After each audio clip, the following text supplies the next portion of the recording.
Yeah. All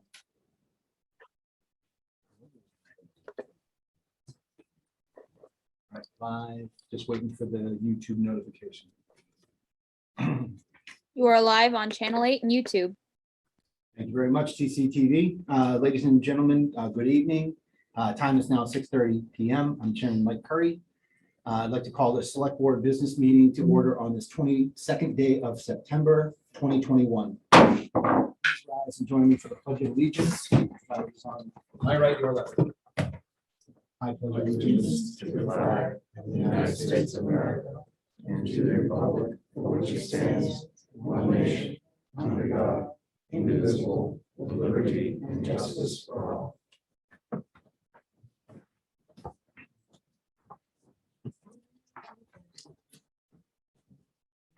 Before we begin, I'd like to state for the record that not only are we being streamed live on CCTV, Cable Station 8, and our YouTube web platform, but this evening's recording will be available for later viewing on our YouTube channel. Don't forget to subscribe. Just a quick roll call this evening. Looks like we've got Jeff, Tim, Terry, and myself, so we have our quorum. And great to see our guests with us this evening. As always, Absolutely. oh yeah. As always, our agenda for this evening has been set no later than 48 hours out by law. It is publicly available at the official source for town information, that is templetonma.gov. Although I have the discretion as chairperson to add and remove from the agenda, it has been set to allow for time, personnel resources, and public awareness. I do reserve the right to move agenda or items around to best fit our guests and business. Thank you.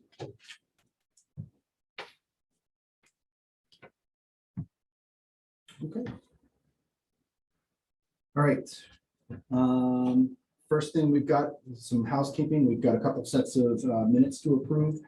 In your packets, you'll find minutes from August 25th, September 8th, and executive session minutes from September 8th.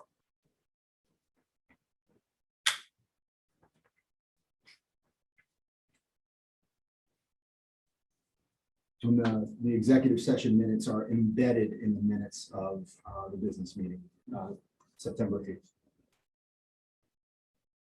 Mr. Chair, I move to approve the minutes of 8/25/21 and 9/8/21 as presented. Motion? Second. And a second. Any discussion? Any amendments or changes or observations?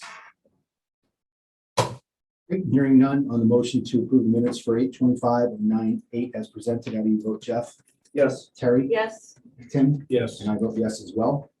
And we've got that next set of minutes embedded within the minutes for September 8th. Or did you already say? I didn't say. executive? Okay, so we'll just do another one for the executive session.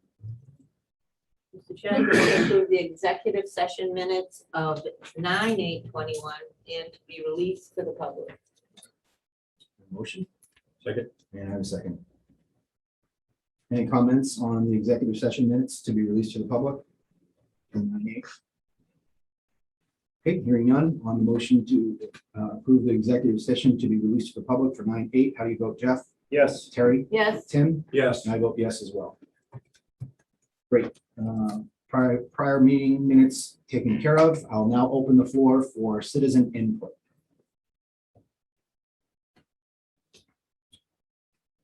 Throwback to the 60s. That's coming up pretty quick. no, it was. Oh, it was already, it already was. Yeah, all I I guess could you do know was, now, I didn't know. I'm all sorry. I could do was wear the clothes. I had the clothes and I just wore them all week, but I couldn't go.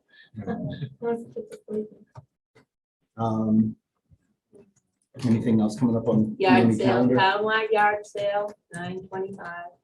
And they did have a cleanup day, Seaman Paper Company, and I forget the name of it, but I was at the CERT meeting and they had it this past Saturday. They went into Baldwinville and they had groups around town picking up trash. Great. And I think it's gonna be a yearly event. Yeah. I have stuff to talk about at the end of the Okay. meeting. I wanted to talk about them now, but.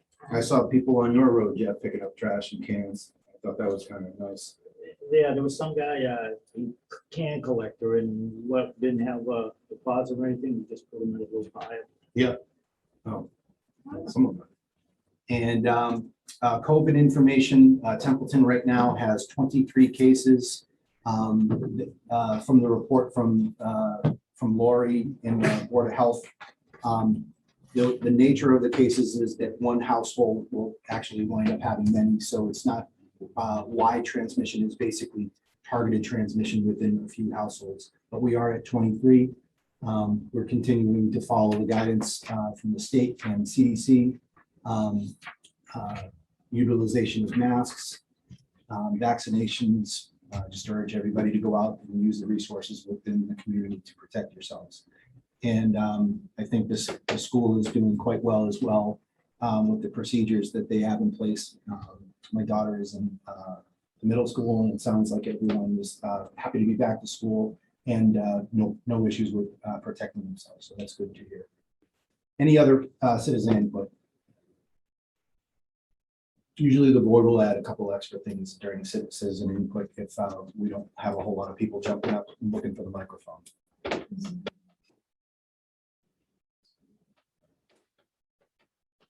Oh, no. Okay, hearing no more citizen input, we will jump into new business. First item that we have is introductions of new employees. Danielle Kirby, I think we have in the back of the room. Cheryl, would you like to do the introductions? Sure. Just never- Yeah, That's nice. the owl can see you better now. He has eyes. Yeah, this is Danielle. She actually was an intern at Light and Water. So she's picking up really fast because she was doing pretty much the same thing over there, just the other side of it. Instead of getting it over to us, now we're taking it on the other side. So she's doing very well and Great. look forward to a good couple years. hopefully. Fantastic. Well, a lot of people are familiar to the family. Yeah, definitely. Yep. Nope, she's picking up quick, so it's going well. Yeah, she Awesome. does a great job. Yeah. Thanks, Ron. Yeah, we're lucky to have her over here. Danielle, where are you from, Danielle? I live in town. Fantastic. Love to I hear it. also used to work at the school. So, Mickey Kirby, yep, rec Mickey Kirby's my department for dad. many, many years, softball. Yep, Oh, Great. yeah. We are so happy to have you on the team. thank you. Yeah, definitely. Welcome. Thank Thank you. All right, we do have an appointment this evening, appointments, Capital Improvements Committee. Do you have any remarks on that, or? You know, I see Justice in the back. I will hold those for the next meeting, Mr. Chair. Okay. All right, we have Capital Improvements Committee. I believe the vacancy is for the at-large member, correct? Okay. Justice, it's great to see you. Justice has been on capital planning before, so he comes with some experience, which is always a great thing. And we're getting, guess what time it is? It's budget time. So we're getting ready to for that kickoff. And we're really happy to have you on this year. Justice, do you have any words or anything? No. Okay. I would entertain a motion. So moved to appoint Justice Graves to the Capital Improvements Committee as an at-large member to a term expiring June 30th, 2022. Second. Okay, a motion and a second. Any further comments? Hearing none, on the motion to appoint Justice Graves to the Capital Improvements Committee as an at-large team member. Yeah. Sorry, I added a word. An at-large member to a term expiring on June 30th, 2022. How do you vote, Jeff? Yes. Terry? Yes. Tim? Yes. And I vote yes as well. Thank you for your service, Justice. Okay, at this time, I will entertain a motion to open a public hearing for, it's a poll hearing for Templeton Light at 30 Clare Avenue. Okay, you have a motion Second. and a second. Any further discussion on opening the public hearing or opening the public hearing for poll hearing? Okay, hearing nothing further on the motion to open a poll hearing for Templeton Light in 30 Clare Avenue. How do you vote, Jeff? Yes. Terry? Yes. Tim? Yes. And I vote yes as well. This hearing is officially opened at 6:39 PM. Tom, how are you? Good, for you. Good. Well, if you have the drawings that I sent in, really isn't a new pole, it's kind of moving existing pole. The resident at 30 Clare Ave that is looking to build a garage in the back of his property, as you can see, and there's an existing guy pole there that's right in the way where he'd like to put a driveway. So we'd like to move that about 9 feet or so to make access for his driveway. And that pole also will serve as a pole that he will get his utilities off of underground to the garage also. Okay. Just a question, probably a map question more than anything else. The lines on the map are not the actual road. The pole's not in. No. It's just, the map is basically showing the width of the road, but it's on the, okay. No, the existing pole is a fair amount off the road. I tried. Yeah, it's wooded. I did just look at the overhead ahead of time. Yeah, so we move it a little bit closer to the road, about 3 feet off the road, and then about 4 feet Okay. toward Ash. And this pole would still be a guy pole for the pole across the street, pole 6. But we just move it over a little bit and put the anchor and the guy wires would come there, and also the electric for the garage. Okay. We have a copy of notice to abutters in our packet. Are there any abutters here this evening? Okay. Takes care of that part of the hearing. Any other questions for Tom? Everyone satisfied? Straightforward. Okay. Good to go. Okay, there are no abutters. Is there any proponents against the placement of the pole? They pay for it? Or the people that want the pole pay for Very nice. it? Does your No, they don't. We're joint owners of the pole with Verizon, so they kick in an amount. It's basically the half cost of the pole, so we kind of split it between Templeton, like Verizon. So we get reimbursed a certain amount from Verizon. Okay. Okay, it sounds like there were no proponents against it, so we can jump to any further questions. All right, and that final recommendation, what's your final recommendation, Tom? I recommend to move the pole as presented. Thank you very much. I'll entertain a motion to close the public hearing. Second. I have a motion and a second. Any further comment on closing the public hearing for the pole at 30 Clare Avenue? Hearing none on that motion to close the hearing, how do you vote? Jeff? Yes. Terry? Yes. Tim? Yes. And I vote yes as well. Public hearing is closed as of 6:43. Chairman, Yes, Tim. I move to approve the request of the Templeton Municipal Light to replace one 30-foot utility pole and anchor with a 35-foot pole and anchor at Beach Street. I have a motion Second. and a second. Any further discussion? Hearing none on the motion to approve the request of the Templeton Municipal Light to replace one 30-foot utility pole and anchor with 35-foot pole on and anchor on Beach Street. How do you vote, Jeff? Yes. Terry? Yes. Tim? Yes. And I vote yes as well. Thanks. Thanks, Tom. Thank you very much.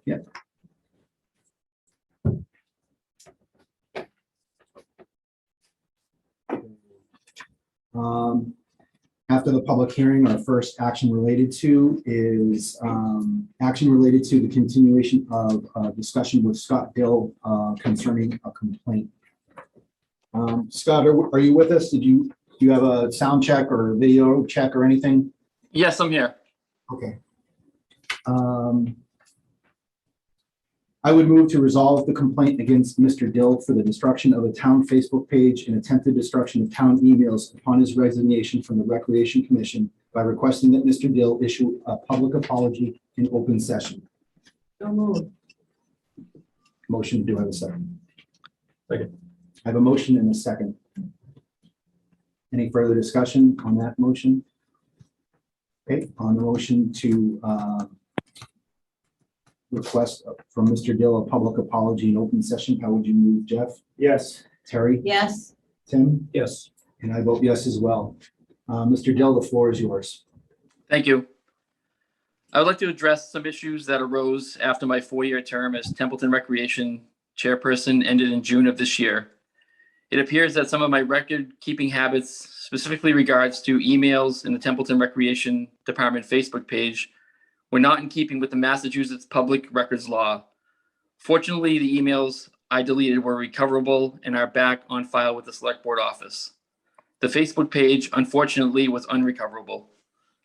I recognize this page was utilized by residents as a tool that kept them apprised of what the commission was doing. Fortunately, there is a new page that is currently up where residents can seek familiar information and resources.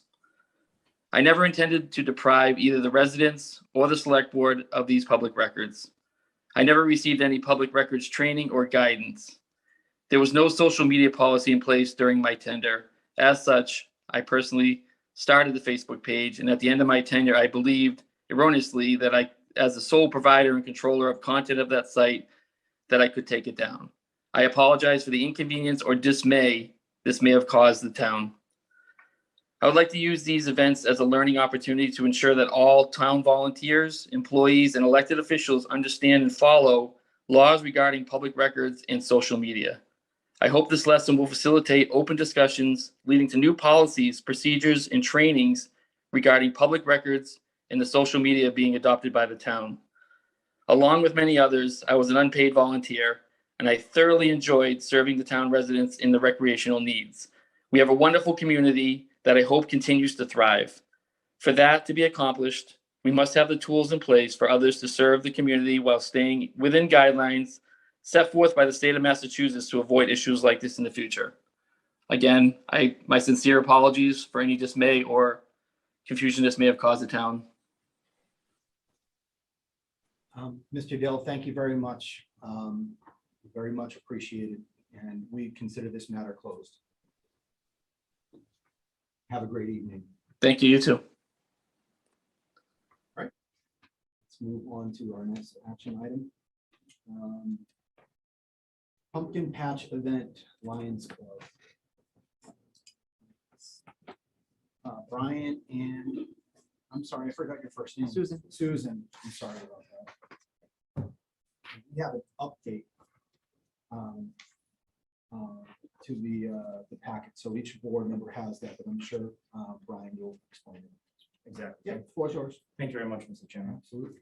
So the Templeton Lions Club, as we do yearly, or annually, I should say, we are looking to have our pumpkin patch this year in the area of the gazebo at the town common. Originally on the application, it did state the area of the fire department, but that is where we sell Christmas trees. We're looking to move it over to the gazebo. Therefore, we can have a lot more space, especially for 750 plus pumpkins over in that area with all the kids from the school. So I have spoke with the school resource officer, Mr. Officer Madsen, and I was actually with him this week for a couple days. So I have spoke with him. I have asked him if he'd be able to assist us with traffic crossing the kids as they walk down from the school, and he said that he would be available to do that. So we're really we're trying to cross all of our T's and dot all of our I's to make sure that it's a great event and kids can get back to getting some pumpkin. Tuesday. Correct. So our scheduled date is going to be on October, and I believe that there is a schedule. Yes.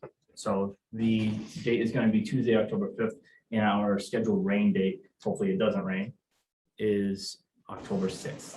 So the following. Is Sir ever held? So we have, we're very, very fortunate because we have one of our members is Mike Dixon. Okay. The search team has come up I know in the past, we've always had the pumpkins down at Templeton and Colonial Furniture. So the buses have been able to pull right off, Right. drop all the kids off. But it has been brought up to see if they'd be available to assist as well. Okay.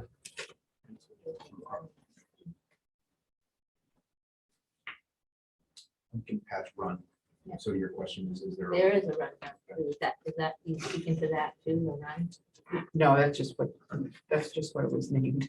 Oh, No, there is okay. no run. I don't know. Oh. why. When my daughter went to. The kids Bonneville. usually run to get Yeah, the pumpkins, okay. so. And they used to have, actually, they used to have a run for the kids, Oh, did they? a race, running race. Bonneville.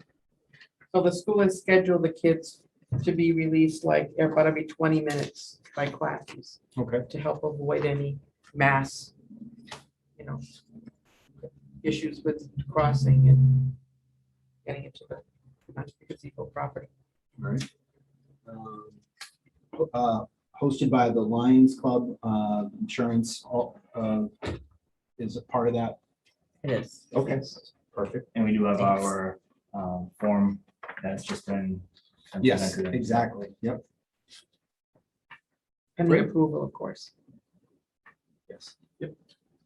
Any other questions for Sue or Brian?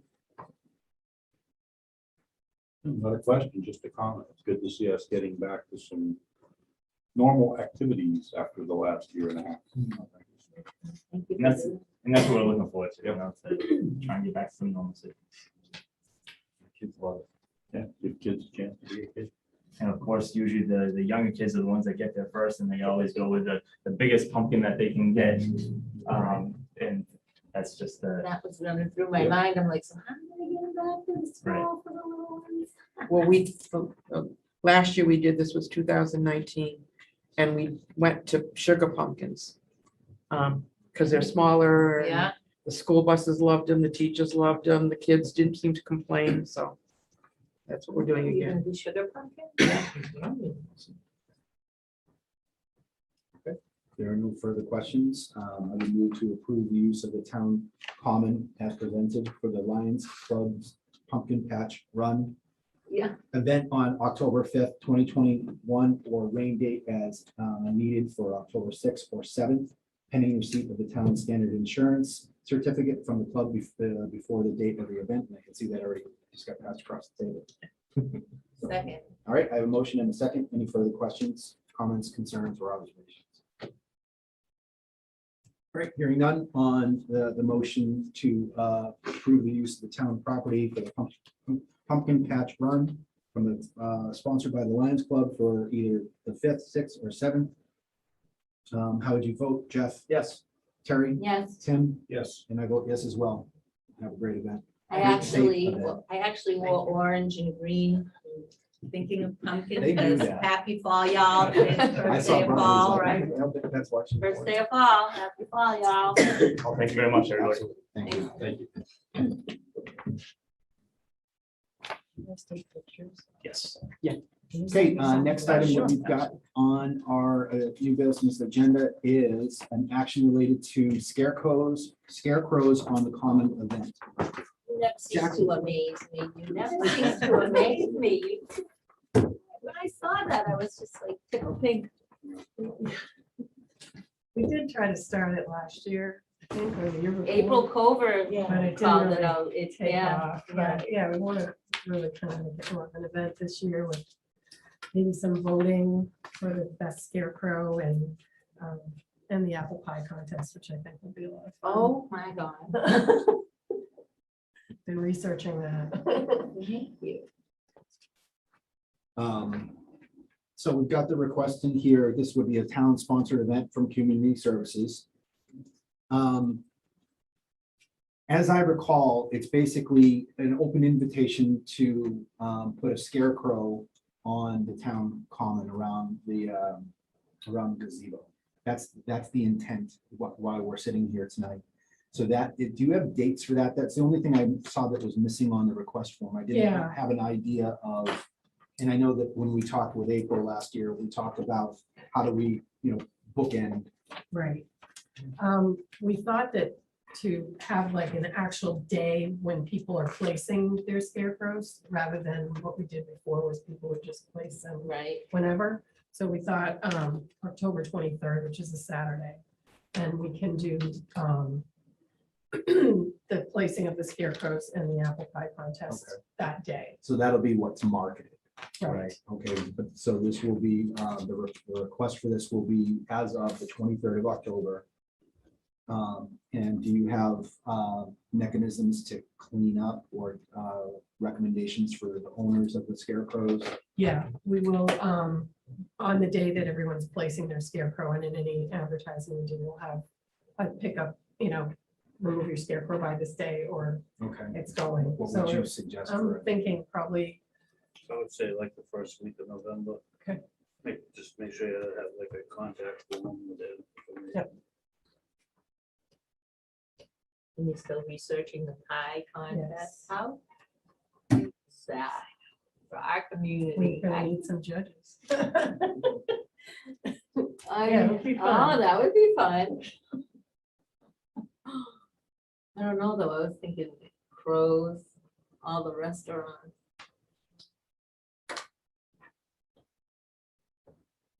I have I a don't know lot the on my question. mind when that comes to that, because our family likes to cook, so they have distinguished palates and they can taste ingredients in pies. I'm not Right. as averse as like Josh and Danny, even the grandkids now, they could say, did you put basil in this salad?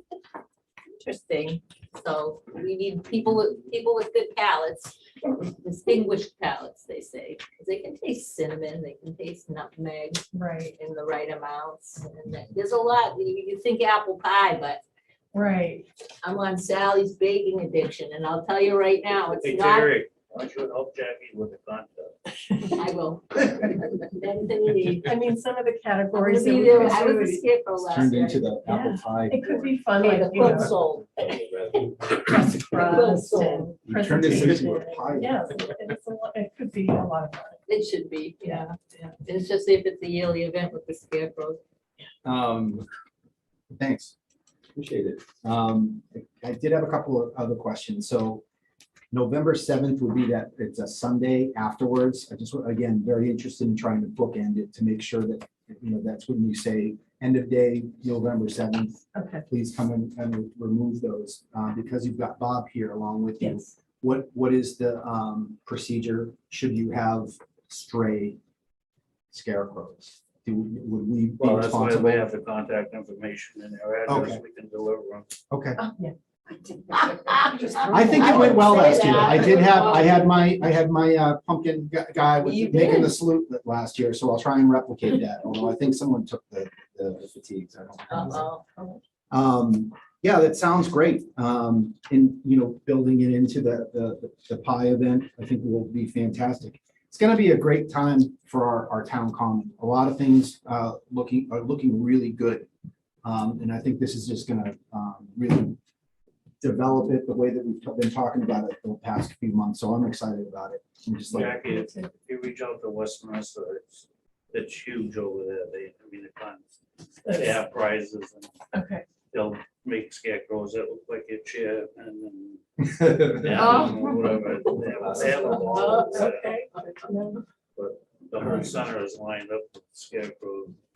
Great. we used to have we used to have the pumpkin fest at Country Mischief right next door. Yeah. We used to drive from Winchester to come down and check that out. That was pretty fun. So again, we're overcoming and adapting to new stuff. So I think it'll be a lot of fun. Good for businesses to do a scarecrow and put their business on it. Sure. They do it with Christmas trees.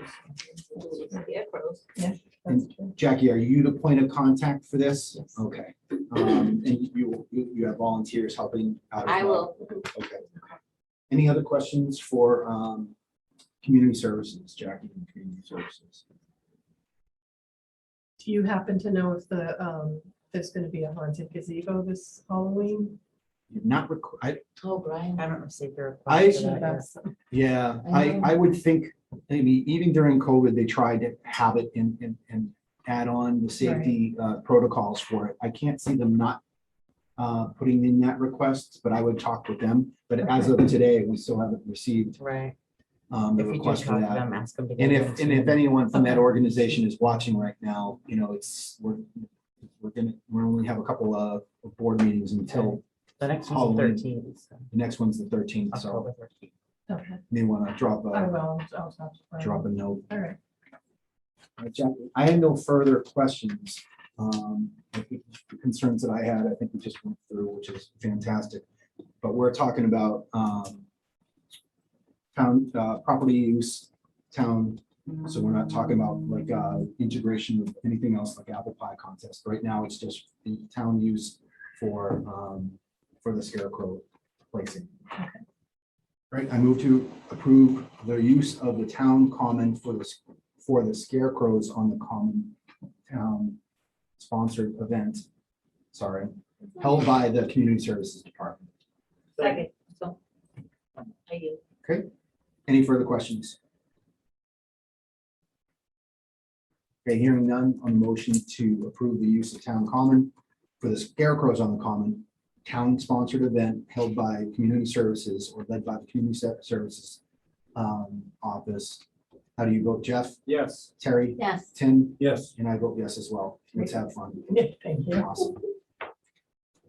All right.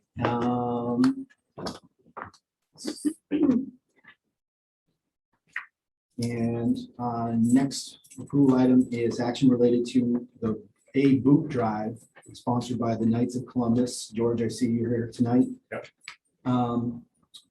You can breathe right there or come on, it's fine. Okay. Okay, we, yes, Knights of Columbus would like to do our usual boot drive on the 9th, well, I said 9th of October, yes. Yes. Saturday from 8 to noon up at the intersection up at the 2A, what Dudley Road, that area there. And we take care of everything ourselves and we park off of the main roads. We park over the South Road and over at the church. So we don't need to be there from 8 to 12. It goes for, it's our charity drive for what they call our Tootsie Roll Drive. And everything that is collected is sent into the state to the Tootsie Roll Committee down there, and they distribute it to the handicapped kids that need wheelchairs and stuff like that there. And I will get you. How many years have you been doing it? Huh? How many years have you been doing it, George? I myself have been doing it for 22 years. And we used to go, we had a bunch of stores we went to, and that's the only thing we did, and the churches. But after they get rid of all the stores, we decided to do the boot drive, which is actually better for us. And we can do that in the rain or, as long as it's not pouring too heavy, we'll be there.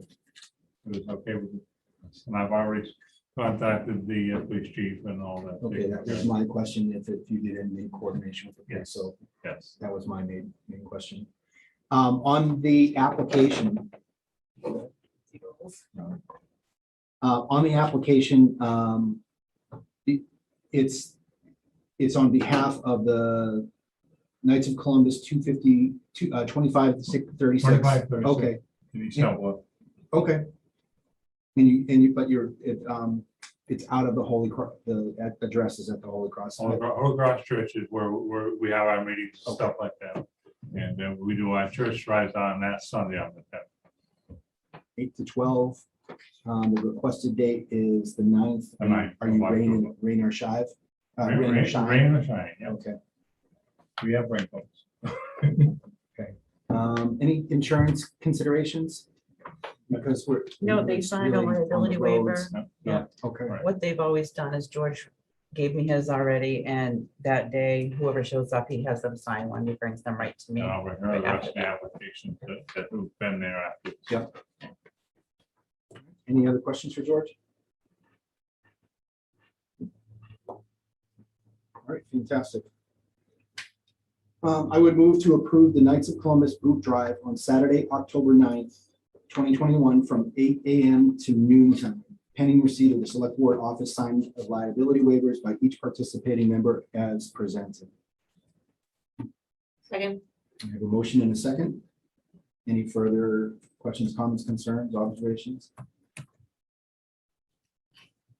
How many looks does it take to get to Oh, the boy, center? I knew that was coming. You know, I had the Monty Python one last meeting, so you can have the Tootsie Pop joke for this one. I'm glad some things don't change, right? 3 looks, right? Templeton, Three yeah, looks. right, 3 looks for the turtle. All right, on the motion, I didn't hear anything else other than riotous jokes. How would you vote, Jeff? Yes. Terry? Yes, Tim? Yes. And I vote yes as well. Thanks for coming in tonight, George. good luck, Thank you very George. much. Yep. Thanks for doing what you do for the kids. Yeah, we'll see you again next year. Same time, same place.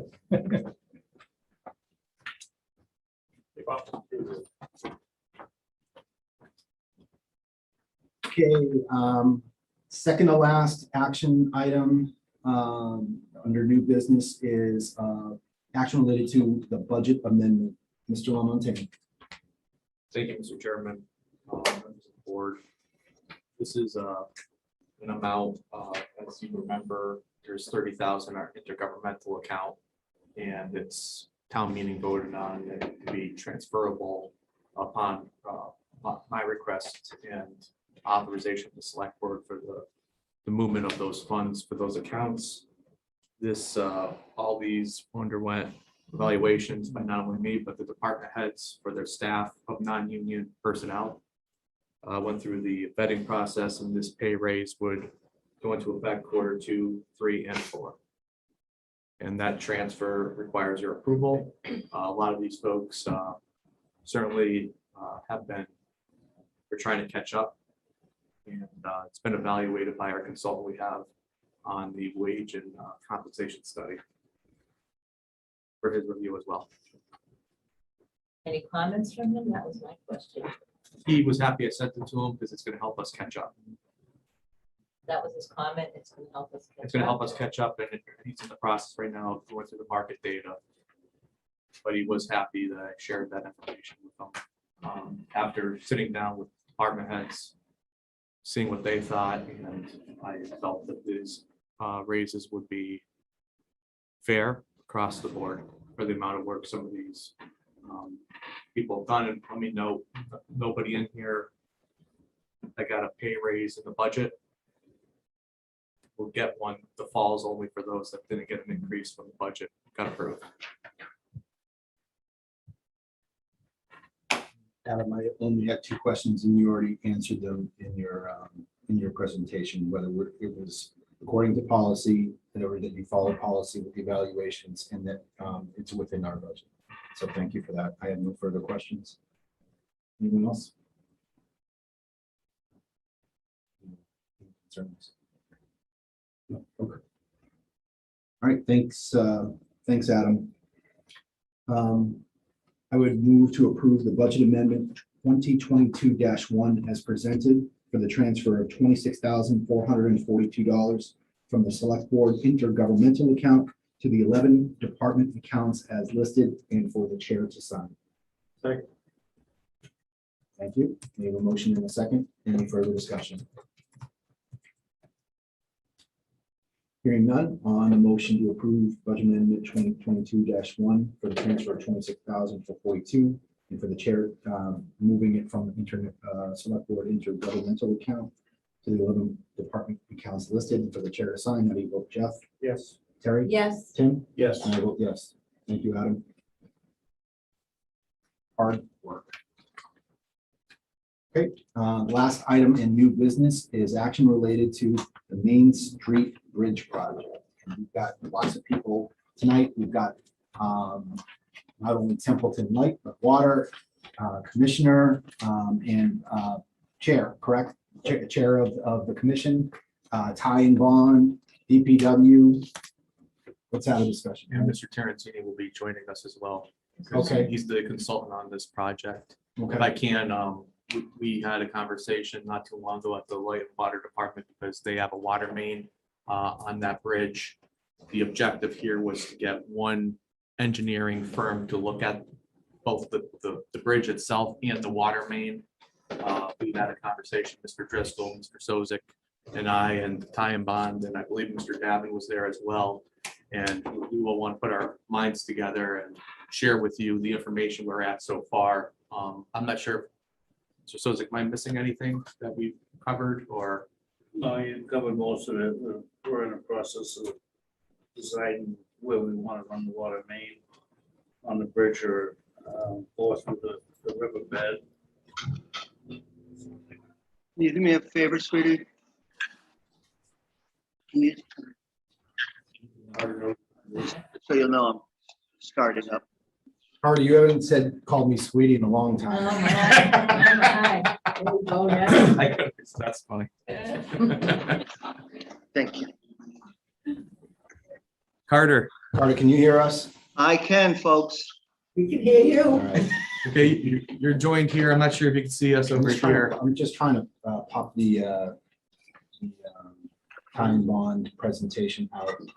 That's gonna be That's the gonna flow of be- the discussion. Okay, and then they will let me take get over, that right? up. You'll see it on this. Could you turn that television, cant it a little bit so they can see it? Come on. I'm not sure if you Let wanted, it pop up. I'm not sure if you wanted Carter to say a few words because he was working on I it. can do that. Give me- I have the presentation in front of me, Mr. Chairman. Yeah, I'm gonna be putting it up on the screen and just trying to figure out how to pop it out of the window. And it's that way. Am I already sharing?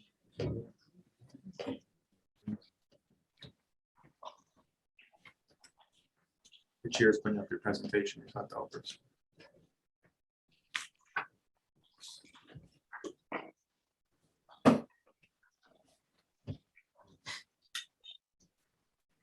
There we go. It should auto there.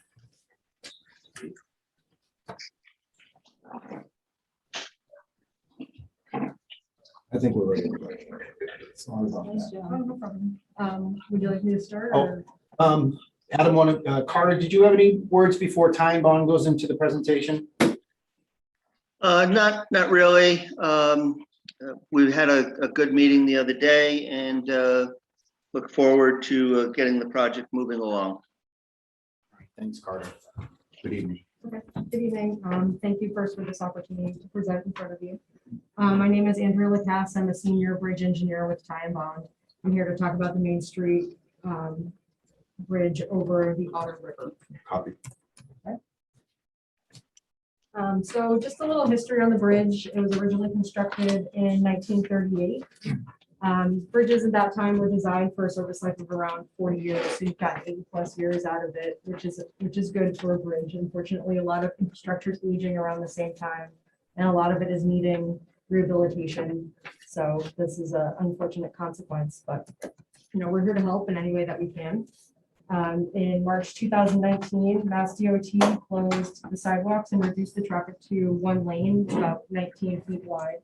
That was due to the deteriorated condition of some of the girders towards the exterior and some of the condition of the deck also in these locations. There's also a water main on one of the sidewalks right now that was installed in the 1950s, and they're looking to replace this water main as well. And so the replacement of this water main works in conjunction with the rehabilitation of the bridge, and that's in the timeline of the two. They sort of work with each other, and depending if the schedules don't work out, limit the options of the other. So as was mentioned, we had a meeting last Friday with the town, some members of the town, and we talked about the design approach and some scoping of the project, and decided that the best approach was to phase the design into two phases. So we'd have an initial phase, which is a data collection phase, resulting in alternatives analysis that could be presented in front of the town for the town to decide with this information that we've collected and put together, what is the best path forward for them, for yourselves. So this includes conceptual engineering. We don't develop much beyond that at this level. Data collection, materials testing to understand what the steel is composed of, so we can understand whether it's weldable, how much strength is left in the concrete within the deck. We can also take geotechnical borings, which could be used for the bridge and also for the water main. So there's shared information here. We'll conduct survey and collect topographic information and dimensional information for both the water main replacement and the bridge rehabilitation.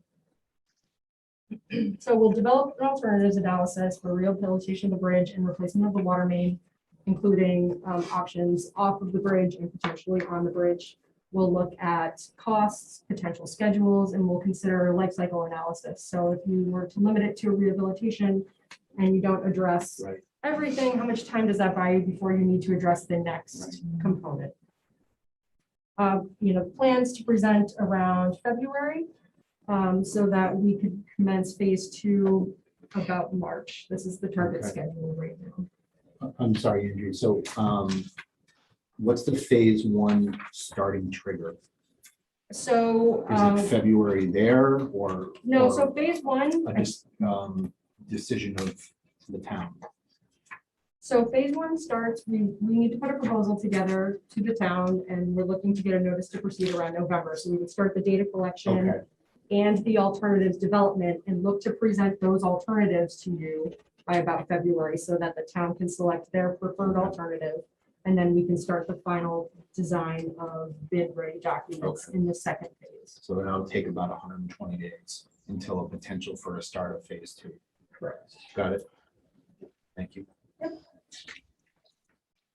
So phase 2 is the development of the construction documents so that you have a bid-ready package. So then, once we understand what the preferred alternative is, we can start developing that through preliminary engineering. Mass DOT has jurisdiction over any crossing structure greater than 10 feet, so we have to go through the Chapter 85 approval process.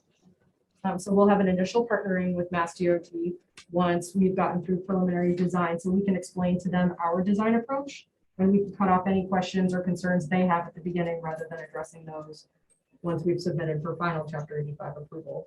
We'll partner with them, get them on board. We'll conduct all the environmental permitting that's required to complete the work, develop final design, go through the Chapter 85 review process, and we can assist you with any bidding needs that you may have, and make a recommendation to award a contract after reviewing bid documents once they've been collected, if that's what the town decides they need from us for services. They haven't got a freaking prayer meeting that schedule. Hey, Carter, you really need to watch your muting. I don't, unless you meant that to, did you mean for us to hear that? At the end, I do, Mr. Chairman. Okay. There was some questions about meeting scheduling. Thank you, Carter. So we have an approximate schedule on here of 1 year to 1.5 years to develop these construction documents once we understand what the town's preferred alternative is. Now, I say these are approximate because we still don't know what we're going to be designing. So I'm trying to give you some information to get an understanding of what the approximate schedule may look like for this. Okay. So that's 1 to 1.5 years for phase 2. So that's after the preferred alternative has been selected. That's not 1.5 years, 1 to 1.5 years from now. That's from March. Okay.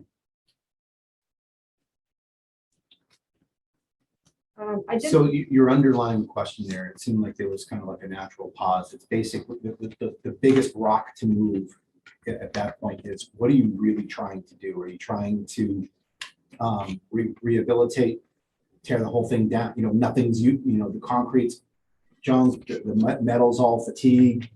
I think there's also that discussion of, how aligned we are in the project, that we've got a unified effort and an integrated master schedule. Was that natural pause to say, yeah, it's going to be a big question for those two big things. How are we partnering together to get the complete task done? Yeah. Knowing that the bridge might not even be answerable at that point. Yeah, so I like this phased approach. We need to conduct our own assessment, so that's part of this data collection. Right now, I'm working off of the information that's been provided within the Mass DOT inspection report. Yep. Their inspections are very thorough, but they don't report everything. So while I understand, they mostly focus on the most deteriorated components of the structure. Yeah. So the interior girders are identified as being in fair condition. There are Okay. no photos of them. There's no additional information Yeah. beyond that. So what does that mean? Are they salvageable? Do they require painting or Right. localized repairs? I'm not going to know until I go take a look at it myself. So how much of this bridge is worth saving? And that's part of the life cycle analysis. Do we perform localized repairs on your deck, or is it a complete deck replacement? If you don't replace the whole thing, are you looking at performing more repairs in 5 years, 10 years, 20 years? So this is part of the alternative analysis. What is this rehabilitation project going to look like? All the while, it's a single, we're continuing to use it. Would we all characterize this as a high-use bridge? I mean, I know that we've got the business right on top of it. So it's high-use, single lane traffic. So that's another component to this is, we've got continued use on it. Yeah, so another component of the first phase of our work will be to look at interim repairs that could be made to better ensure that the crossing structure stays open until this rehabilitation work can take place. So once we've looked at the structure, we'll be able to make those recommendations to the. Yeah, thanks for making sure. Yeah, so those are low cost, short sale repairs that are going to provide you the duration that you need to get the rehabilitation performed, so that traffic doesn't have to be detoured. We're in a safety, we're down to one lane to address the safety issues, the structure. Does the water main have any issues with it right now? Oh, okay. You'd have to ask Mr. Driscoll, but Adam and I looked at it. That's today. just as critical. The criticality of the water main is just as much. Okay, I just wanted to make sure that we're understanding that just as much. Oh, yeah, we know it. Yep. So beyond that, I've just provided some technical information in here, and I can keep it light. It's just some general information about the bridge. I will keep it light unless anyone has any specific questions. I can get into any of the I technical would so much details. appreciate that, yeah. Andrew, if I can, Sure. the board also has a copy of the DOT report. Yep. As well, that I included in the packet.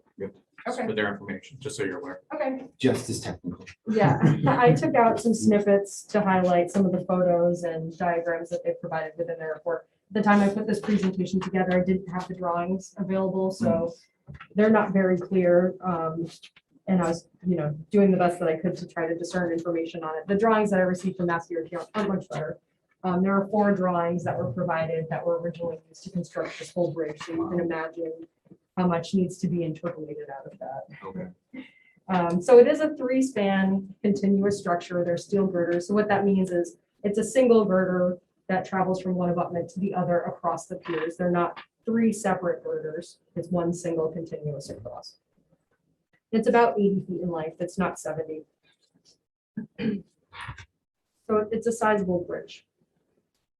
The original configuration was 2 travel lanes for vehicular traffic and 2 sidewalks. It's currently reduced to an 18-foot, 11-inch roadway path, which is single lane alternating traffic unless 2 cars drive as close by. I understand. The water main is still being serviced on one of the sidewalks. These are some pictures of the deteriorated girder ends. So this is beam 10, and actually on the previous slide, I'll just mention it shows there are 10 girders. They're numbered at the bottom. And the ones that are boxed in yellow, these are the ones that are identified by Mass DOT as being in severe condition. And the 5 that are in the center are identified as fair. And no other description provided beyond that. So fair probably means that the paint coating is gone, but there's no major section loss of these girders. So this is a sample girder of the information that's provided by Mass DOT. You can see the severe deterioration. A lot of that webbing of that girder is missing. And the bottom flange is in really poor condition, and the bearing is also severely corroded. Some of these bearings are fixed, and some of them are expansion bearings. Steel expands and contracts with thermal fluctuation, and you really want them to be able to do that. And if your bearings are locked up because they're severely deteriorated, it can put undue stresses and some of the structural components, and can cause other problems with your abutments and your anchor bolts for your bearings, and cause other problems. The next slide is a sketch provided by Mass DOT based on their findings of the condition of the deck. So the darker red area. Top down. This is actually the underside. The underside. Okay. Yeah, it's really hard to observe a deck from the top because it's usually covered in a wearing surface. Got it. There are ways that you can check them by dragging chains, and you're listening for the sound of the concrete. But this is actually from the underside. And those blue arrows are actually pointing at locations of photos that are provided on the next slide. So underneath the sidewalks, you have that spalled concrete, which you can see right here in this next slide. So spalled concrete is when the reinforcing steel becomes deteriorated, it expands. The rust has a larger volume than steel, and it pushes the concrete cover away from the reinforcing steel. So you get these falls. So that's what's happening here. And then some of the lighter area towards the center of the deck is just delaminated. So without seeing photos of it, what all that says to me is that there's some, basically the cement paste that bonds to the aggregate is missing and the aggregate is exposed, but you don't have spalls where the reinforcing steel is exposed. So when I go out, I'll be looking for rust staining. I'll sound it with a hammer, and if it sounds solid, if it sounds hollow, that's usually indicative of a spall, and the concrete just hasn't lost contact yet. So I'll be doing my own assessment of the deck, and I'll be able to make recommendations on whether larger areas need to be rehabilitated or not. Let's see the photos. So that's all the information that I have to talk about the existing bridge. I don't know if you have any questions about that now, or I can speak to the last slides. My intent with the last slide was really to provide hope. May seem very daunting, but we have provided details. We've provided rehabilitations on similar structures, currently working in Phillipston. And, just wanted to show you some of these details so that it can seem more achievable. And we'll certainly work with you to look at what these alternatives could be, and we'll help develop costs, and we can help you get this bridge rehabilitated. I think the biggest hurdle will probably be funding, which we can certainly help with too.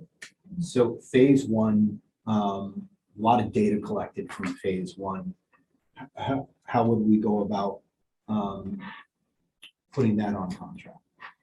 Well, what we would need is, I would suggest from the board this evening is to proceed forward with the project itself. We do have $200,000 allocated for this Main Street Bridge project.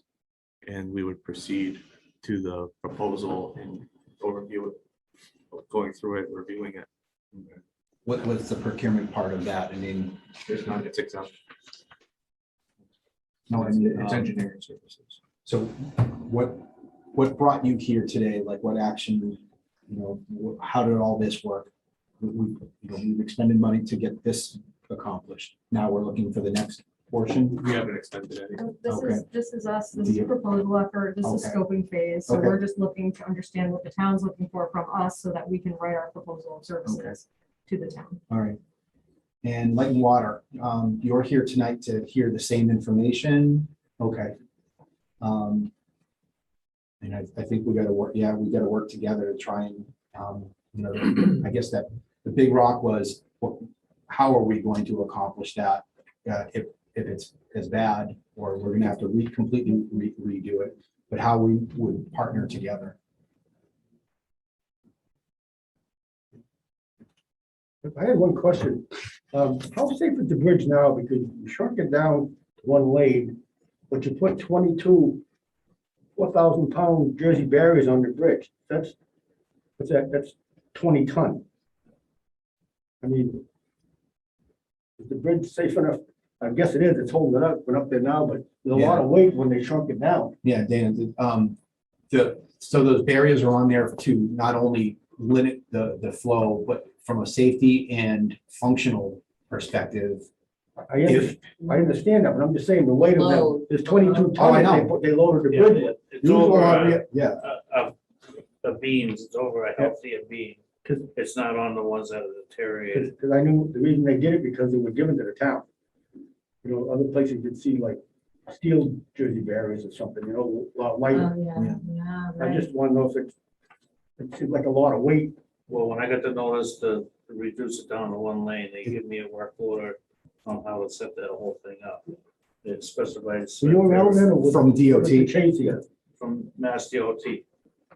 They told me what signage I need, how far apart, the barriers and all that. And those are actually Mass DOT's barriers that were borrowed. From a tie and bond perspective, moving in phase one, if it's determined like, you got a lot of weight on there, I mean, we would wind up running options on what is a more acceptable, as long as it complied with DOT's requirements for reducing down, a questionable bridge. I understand what you're saying with it.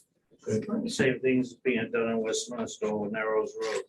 Same idea. They got the cement barriers and They had composite or plastic or something Yeah, like that. But again, I just want to make sure that we're in compliance, and That was my only question here. really weird to say this, but I saw a video, it was a Russian video about like barriers, and if they're concrete, they're not going to move, but if they're plastic, cars can roll over them. And I would much rather, for something that we don't have 100% observation on, that we've got, that we're a little bit more, heavy-handed on the safety part than we are.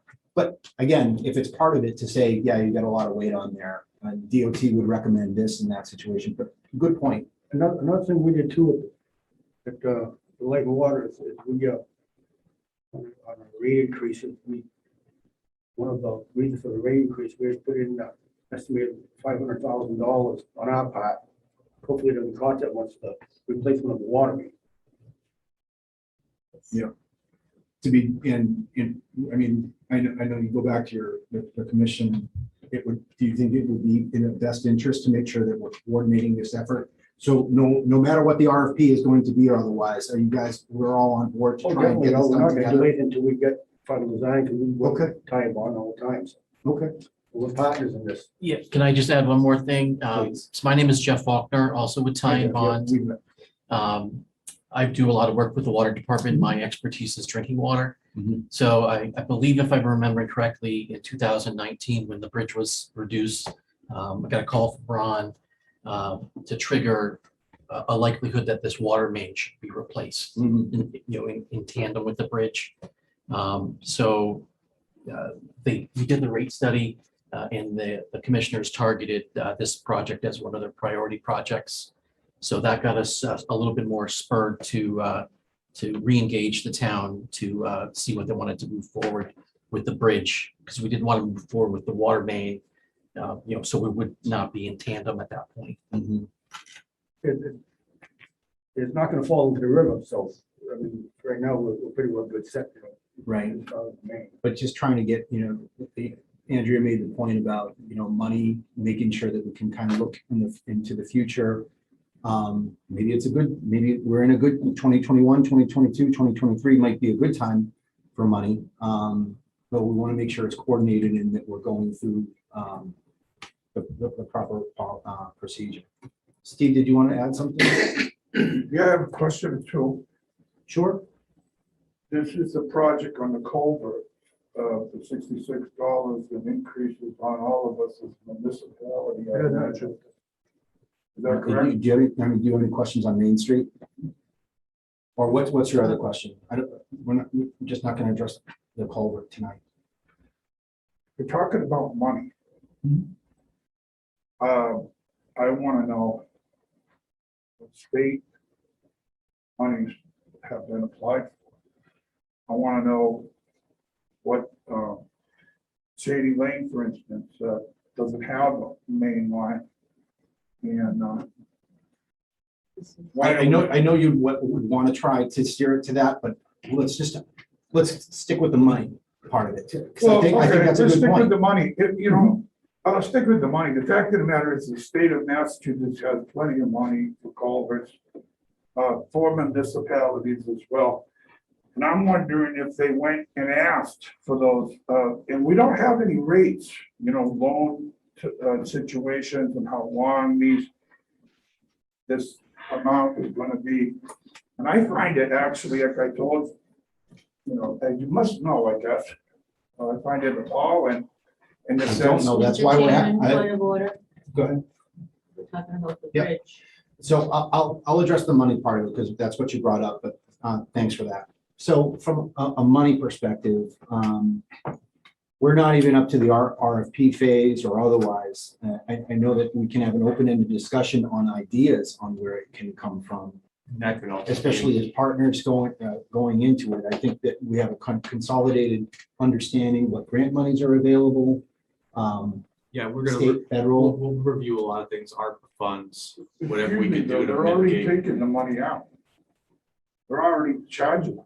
I think you gotta come to our meeting, not rather than this Mr. meeting. Chairman, I believe what I heard was we have $200,000 that has been allocated to this Right. project. We're in- And the Light and Water has $500,000 since 2019 that you've allocated or you plan to allocate, Plan to allocate. to this project since 2019 when they approached you about the pipe Mhm. on the bridge. Yeah, we've got a problem for both of us. And we're And gonna does move that forward. mean- I think what we've been hearing tonight is a pretty good way forward. Yeah. The time, the devil is like I was using the term, an integrated master schedule. If we wind up taking a look both at water and the actual structure, if we both got the requirement for that. That 1.5 years, just from a design perspective, that's, I know Carter had mentioned about it, some of these things might seem a little bit accelerated or otherwise, but I think we really just need to concentrate on trying to make sure that it's going forward. Yeah, go ahead. So the $500,000, does that come into play with the recent 11% rate hike in the water? So that was what Mr. Dory was alluding to. with Yes. The $500,000 is part of what's going to increase the water bills to that. And he was wondering if I'm correct, is there a start date to that 11%? It's already in effect and an end That's date. your question. And an end date. No, he had asked me before. Before. Yeah, Okay. and he, No, All right, if so if you're asking about the water rate increase went into effect this July, okay, that's already in effect. What the board voted to do at the last meeting, the commission voted to do is, we're gonna borrow $2 million. That's allocated as such, $500,000 for the bridge, $500,000 for the culvert on Maple Street, or I think they call it Old Royalston Road, that's a disaster, and $1 million for Maple Street. Maple Street, water main, we have a lot of breaks there, and there's no real good way to loop it, so usually we have 1,000 people without water for the duration when we have a break there. So that's an expensive project though, because you're on a state road and there's certain guidelines you gotta follow. But that 11% increase for this fiscal year ties into the $2 million. What we're hoping to do is coordinate it with the paying off of our existing almost $4 million loan. We're done with that in about 2.5 years, and we're ideally that debt drops off, and we pick up this new debt for these projects. So like I heard somebody say it, those are the three most critical right now. The other ones they've been pushed off several years, they can be pushed off more years, but obviously the culvert's gonna get to the point where we can't reach the well at all with people or vehicles, so that needs to be addressed. Main Street Bridge obviously is a problem. Maple Street is just, when we have a break there, it's bad. And it affects a lot of people, so that job's probably a long time coming. But again, over the years, Ty and Bond has put together a capital improvement study with probably 20 projects on it, and we've had conversations with them on how to prioritize things. So they've been involved with us for probably 8 years now with all kinds of things. So, yeah. I appreciate that. Sorry for my ignorance and not attention to this. And hang on, Mr. Jury, you had your hand up. Well, considerations to the money aspects, because, the budget for federal government has gone up with infrastructure, millions and millions of dollars have been allocated for just this purpose because of water line. And it's also for municipalities, as I understand it, I read it. And, it seems to put in the horse before the cart, because we're taking this money from the people and you say kickstart. And of course, once that happens, you're going to lose the opportunity to use these other grants. And I also want to make a note that, this whole conversation should have been involved in maybe an executive session with you, because you had a bylaw that they put in that said that, they're supposed to discuss things like this. And as far as I understand, it's never been discussed with any of you. So You don't know what they know, and none of us know either. We just are like ratepayers. And I don't like that, and I want that changed. Okay. Dana, when's your next meeting? I think it's next, the 28th. This is the, when we took Okay, the, thanks. What time? 6 o'clock. At the Um, office? When we took over the water department in '01, we had $50 million worth of repairs to do. And we're chipping away at it. I mean, a lot of work's been done. If there is a federal infrastructure bill, don't worry, Mr. Jury, we'll use the money. Because we got about 30 miles of water main we could change, so it's not gonna be wasted if we get a chance to use it. We're in a situation where we got plenty of stuff to do. Since we've taken over, we've had 11 breaks on Sawyer Street alone. So how many, I'm gonna go back to. Point of order. I'm gonna go back to Main so Street. we're just saying, as far as the money wise, we did allocate money to do this, but there's no doubt we're gonna work with the town, both partners, with the same engineers hopefully, and the partners in this. Right now, that water main, it's not ready to fall into the lake. It's still usable, so we're not into a main rush to get it fixed. But I just want to clarify something, please. You know, I don't want you to forget the fact that I brought up the fact that if you put the cart before the horse, if you take these bills and loans before this, that discredits the ability to get these grants, and that's just common knowledge. My situation too, is I'd like to further comment on other, there are other roads. and Okay. Mine being particular. Not tonight, Steve. Okay. I think you've been working with Terry on trying to get an audience or some kind of answer on that. I'd like to proceed with that. Terry and I have been talking about it, so we're not gonna talk about other projects tonight. Main Street. So, again, something that's critical for not only the community, for where it is, it's got a water main running across it, and we wanna make sure that we're acting, not just React. or having our wheels spin. So, next phase. Thank you for the presentation tonight. I Mr. mean, Chairman? Yep. Couple of things. I know it wasn't on your capital or your engineering analysis, I think is what it's noted, that time bond did. That's on the website. I think it was 13. This water main that's on the Main Street Bridge was not mentioned in a listing of your immediate capital needs at that time. I think the Otter River aeration distribution plant stuff, close enough to like Otter River Road and whatever it is. So that wasn't listed in the analysis as the capital asset in order of replacement. So is this something that's this water main? You said that you put money aside for it. Is it because the bridge is bad?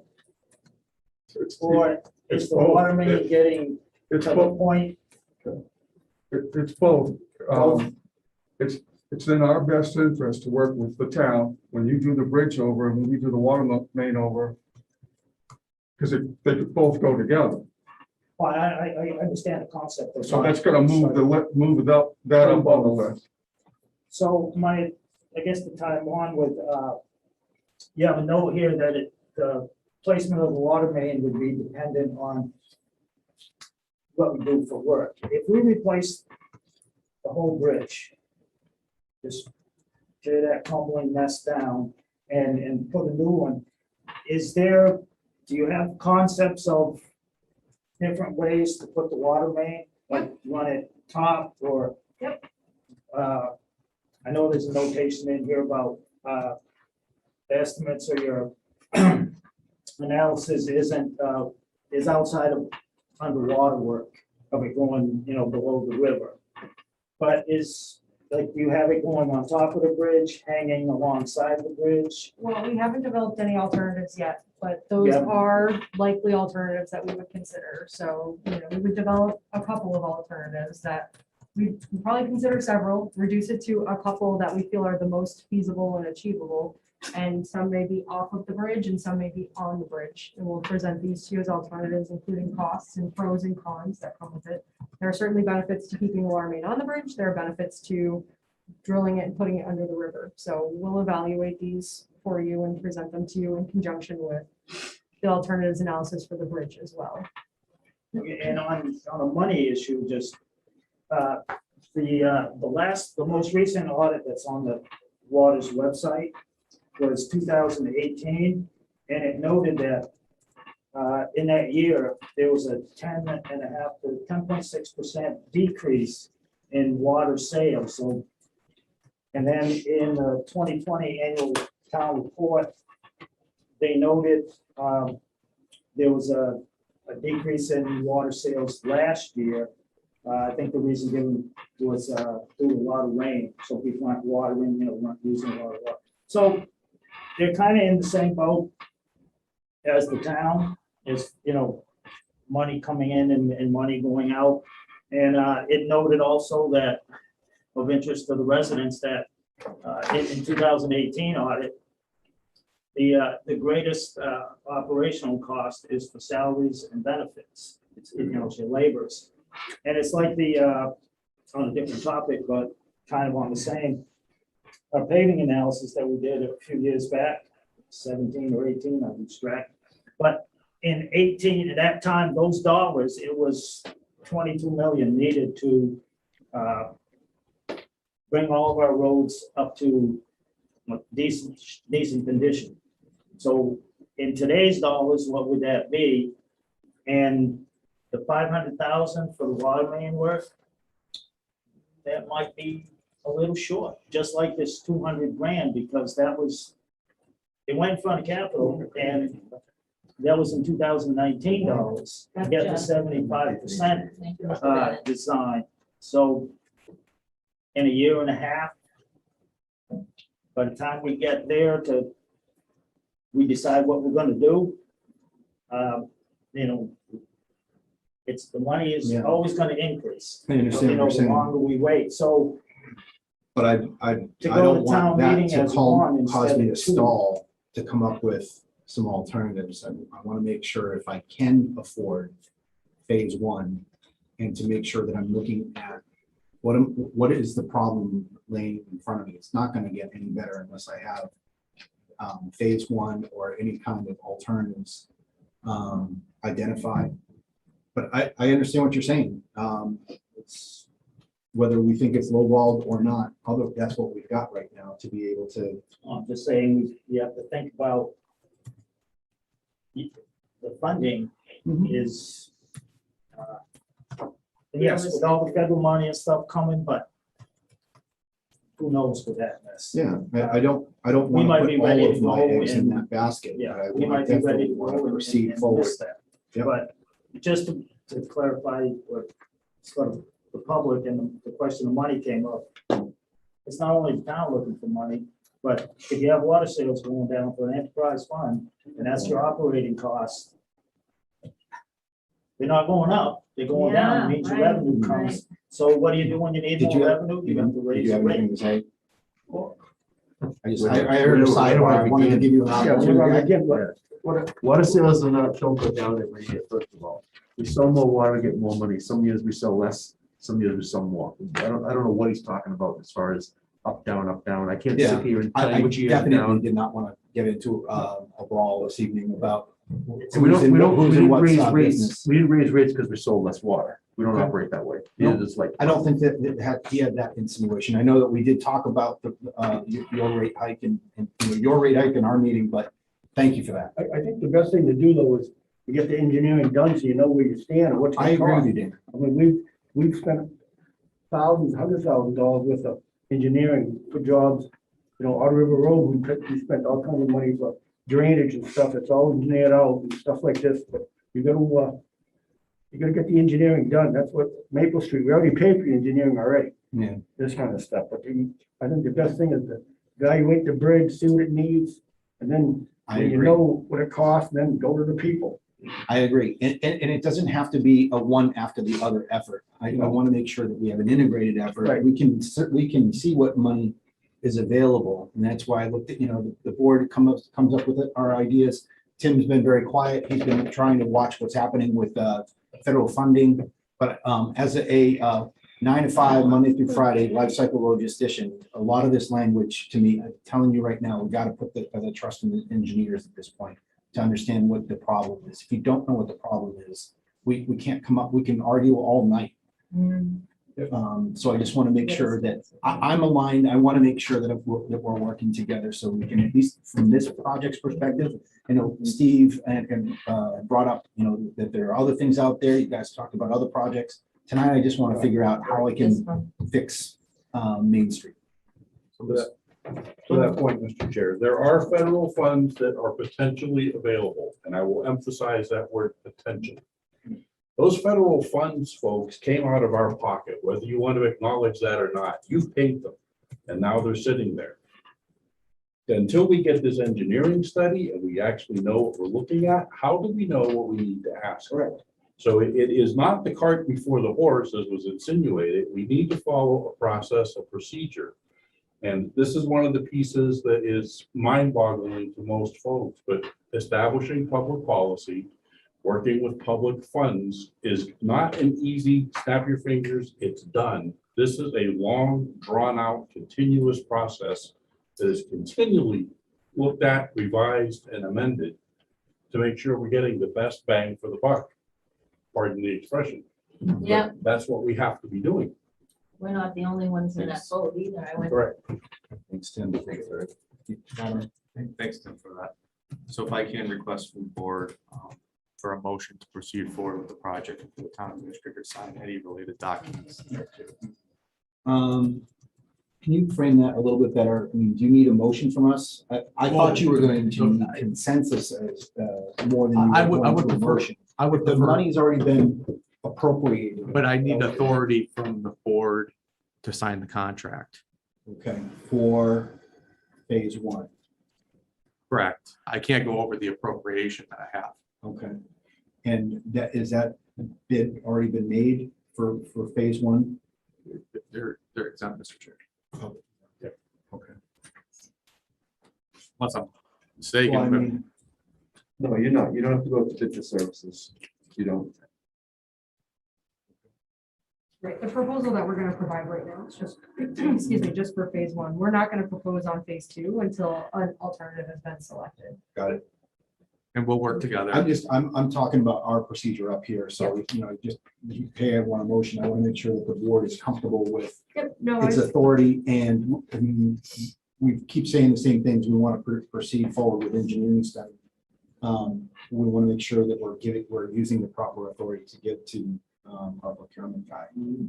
So with that, I think we'll provide updates when we receive them. This is more of an informational, because I wanted to bring this to the board. I mean, we talked about it when it came up to $200,000 when we received that from the town meeting. This is something that is for the public to know. The town's moving forward. We're working with water. Yeah, I'm super glad they came so we could have that, a joint presentation of here's the status of things. And then Carter, Bob, and I are on the town side coordinating, and we're both water's coordinating with Ty and Bond, so we're all have one engineer. Yeah. From tonight, if people are watching at home with the data that's presented, I would say that there might be even significantly less traffic on Main Street based on the pictures we saw. Who knows? It's safe. Anything related to water, engineering will be paid by the water department, Okay. Not gonna be. Oh, yeah, completely understood. Go ahead, Mr. Drew. You had a question or? No, he commented that cart before the horse. I'm not being argumentative. I want you to understand that the bill that I referred to was specific to particular cost for lines and culverts.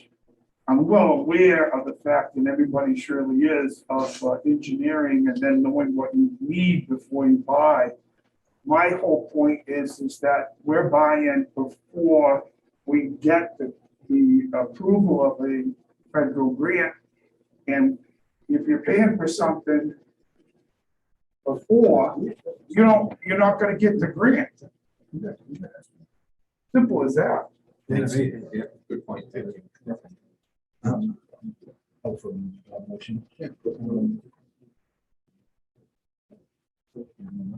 Yeah, I think either Andrea or Adam will correct the language if it's not 100% correct on that part, but I think that's right. Okay. Mr. Chair, I make a motion to proceed with hiring Ty and Bond to initiate phase 1 of the Main Street Bridge Otter River Study Project and for the TA to sign. I would say instead of phase 1 within the appropriation. So to initiate within the appropriation. Phase 1 activities within the. I wouldn't say phase 1 activities, I would say within the appropriation. I'd like to amend my motion. Thank you. Do you mind repeating the whole thing? She wrote it down. Well, just for you, Holly. She'll give it to you. She wrote it down. Okay. So I amend my motion. I make a motion to proceed with hiring Ty and Bond to initiate within the appropriation of $200,000. That's what I was wondering if I should put in there. For the Main Street, Otter River Main Street Bridge Study Project and for the TA to sign. How do you want me to repeat that? No, that's I can good. send it over. Thank you. Okay, I have a motion. Do I have a second? Second. Any further discussion or comments? Anyone? Carter? Carter is with us still? The only thing, Mr. Chairman, I want to suggest is that the water department and the town work together. There may be merit in the water department contributing what it thought it would spend to the town. And then you could use ARPA funds to provide that engineering service for the water department to ensure, because those monies are fungible. And I think working together, a project getting through to bid within budget on both sides and ARPA monies or infrastructure monies should be very achievable. Whether you put it on your agenda or not, I understand. What kind of conversations have happened or otherwise, we would love to come to your, if available, love to come to your meeting, even if it's on the agenda or not, just to, I haven't been to any meetings, I'd like to kind of extend that. I did come see you this week. So as a motion goes to the board field, that gives Adam enough to get this thing started, and we have some consensus about the necessity to open lines of communication to work together, not just from the board, but from administrative staff as well. John, between John and Adam. And Mark, sorry. Any other discussion? I just want to be clear that the money that you're borrowing is for the project and not the engineering money's already been allocated, again, reiterating. You already have that all done. So this money is for the project, correct? No, the money that we're talking about this evening within this, and again, Jeff made the point that things are going to change. Andrew could get underneath the bridge and say, holy cow, get John on the phone, get Adam on the phone. But just to proceed with phase 1 activities, which I think, engineering phase. So that's the plan. Okay, thank you. You're welcome. Any further discussion? Okay, hearing none. On the motion to give the TA authority to sign on us and initiate work within the appropriation of $200,000 on the Main Street Bridge Study Project, how would you vote, Jeff? Yes. Terry? Yes. Tim? Yes. And I vote yes as well. Thank you very much for your presentation tonight. I really appreciate it. And Light and Water, very happy to have you. Thank you so much for coming. Thank you. Thank you. It's nice to see all of you too. Yes. Absolutely. Take care, Adam. Howard.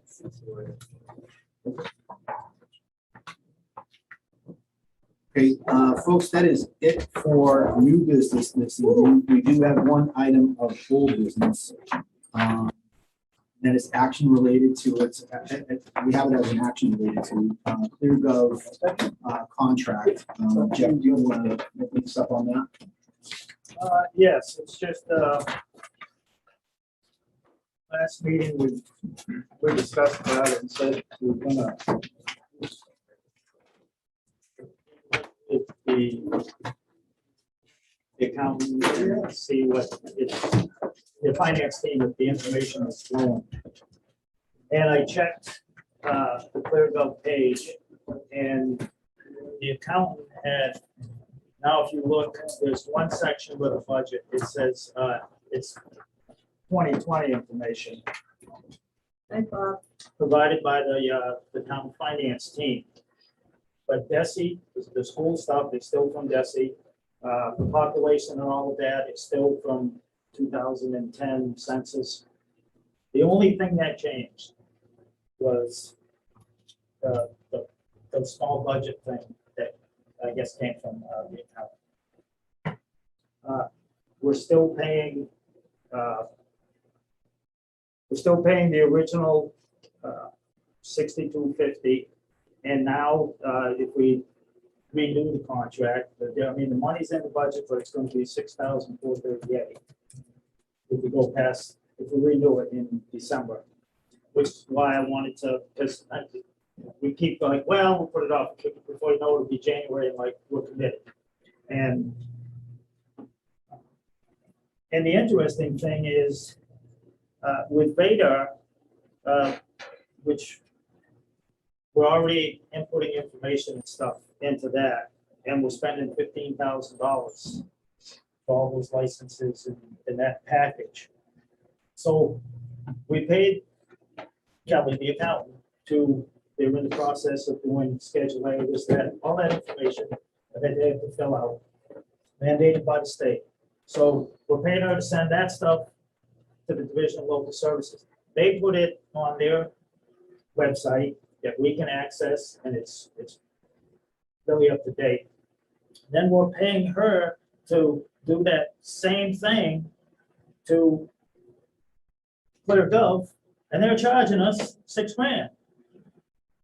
And from what I understand, if you want more features and more, be able to do more things. Right, they that's have the to first bundle tier, stuff. right? Yes. So that's the first tier, the 62, that's the first tier, right? But if you want to utilize the budget things and stuff like that, it's similar to what we did with bylaws. If you want more up-to-date things and you want them to configure, it's an increase in fees.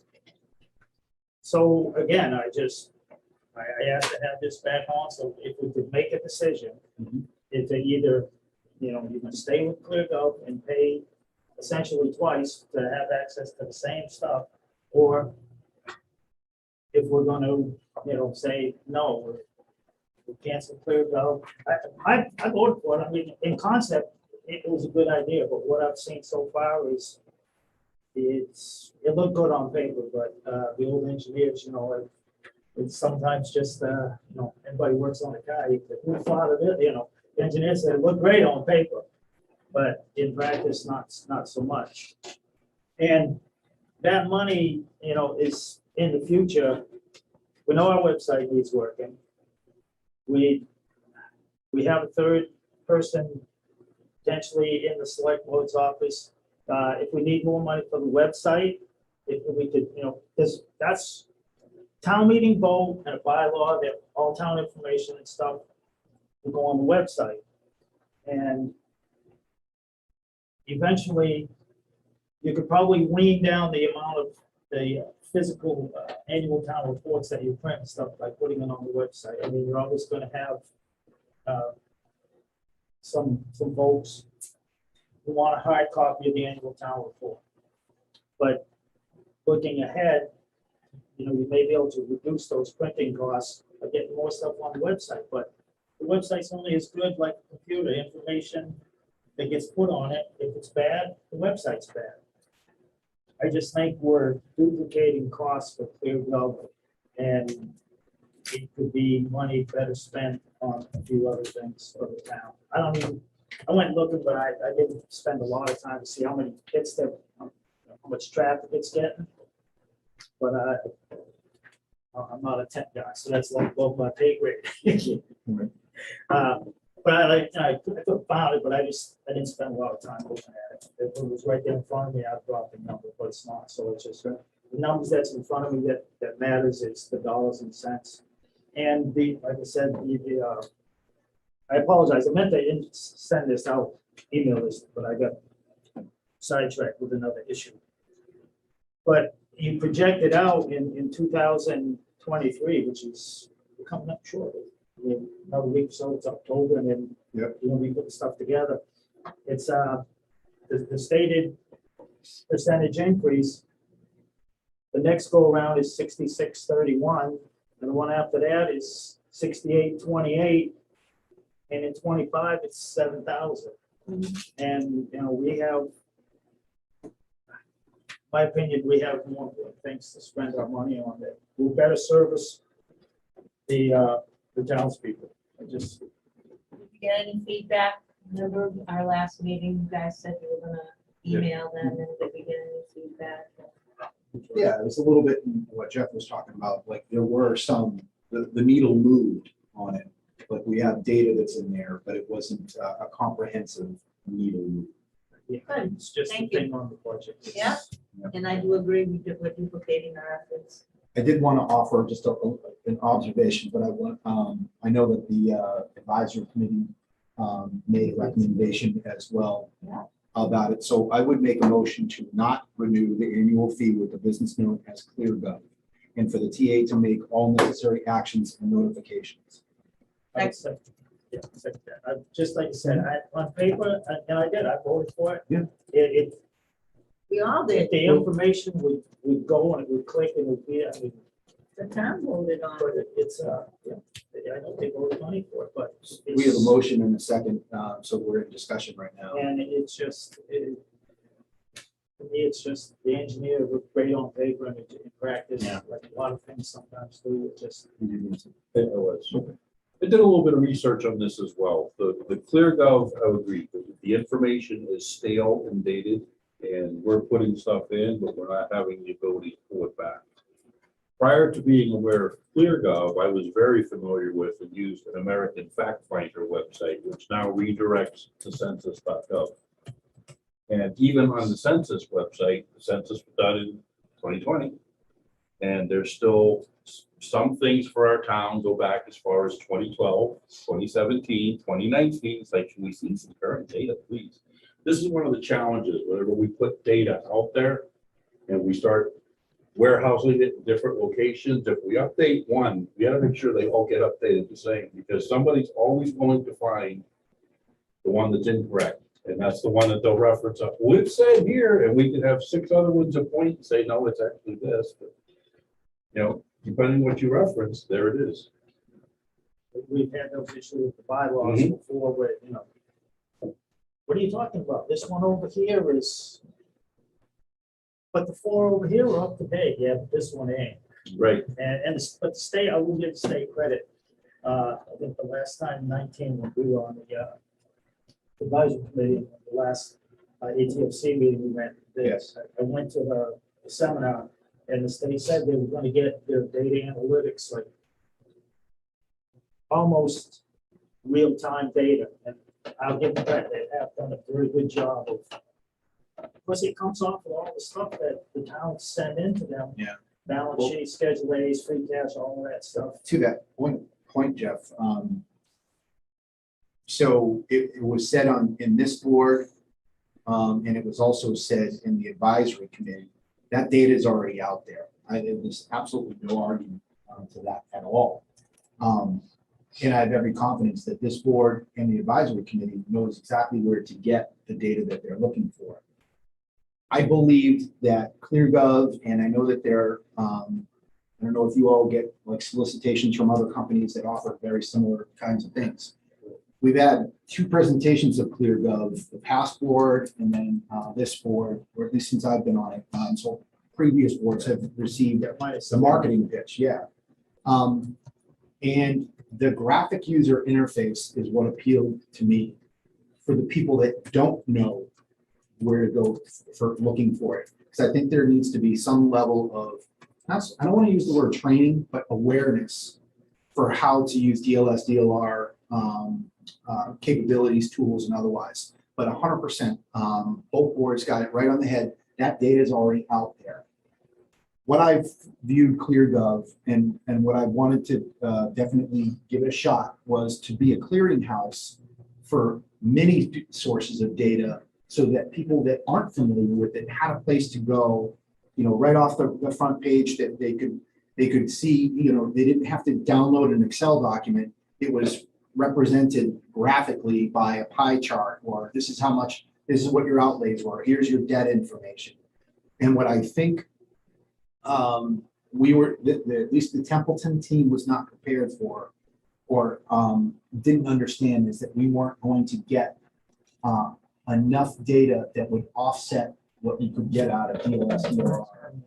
And therefore, ClearGov, it just winds up becoming a drain on our resources when we could very easily answer questions sent in through community contact forms or otherwise. So I agree with both what you're saying, Jeff, and what we're talking about tonight. And then again, the valid and very helpful comments from the advisory committee. Tim's point on collaboration and communicating and stuff is, if you go on the town's website and you look under departments, the light and water is there. You can click on it and you can go light or the water page, and that's where I got the audit information from. I don't know what John was, but and from the Anglo Town report, that where I'm coming from, it's right there on our website. What's not there is you click on our schools, you can go there, but we don't have on the website. I believe we should have, as part of our data, is the students, the detailed stuff. So they come to town, you move here, something, and you see the welcome package, but some people might not, they might come from a place where they don't have a regional school district, and they don't, or they miss how that works. We could have more of the school data get shared on the town website, so you don't have to look at the town to see the town stuff and then the school. To see I the agree school with budget, that. And again, that's, like Come Tim on, said, that's a Matt. communication coordination thing.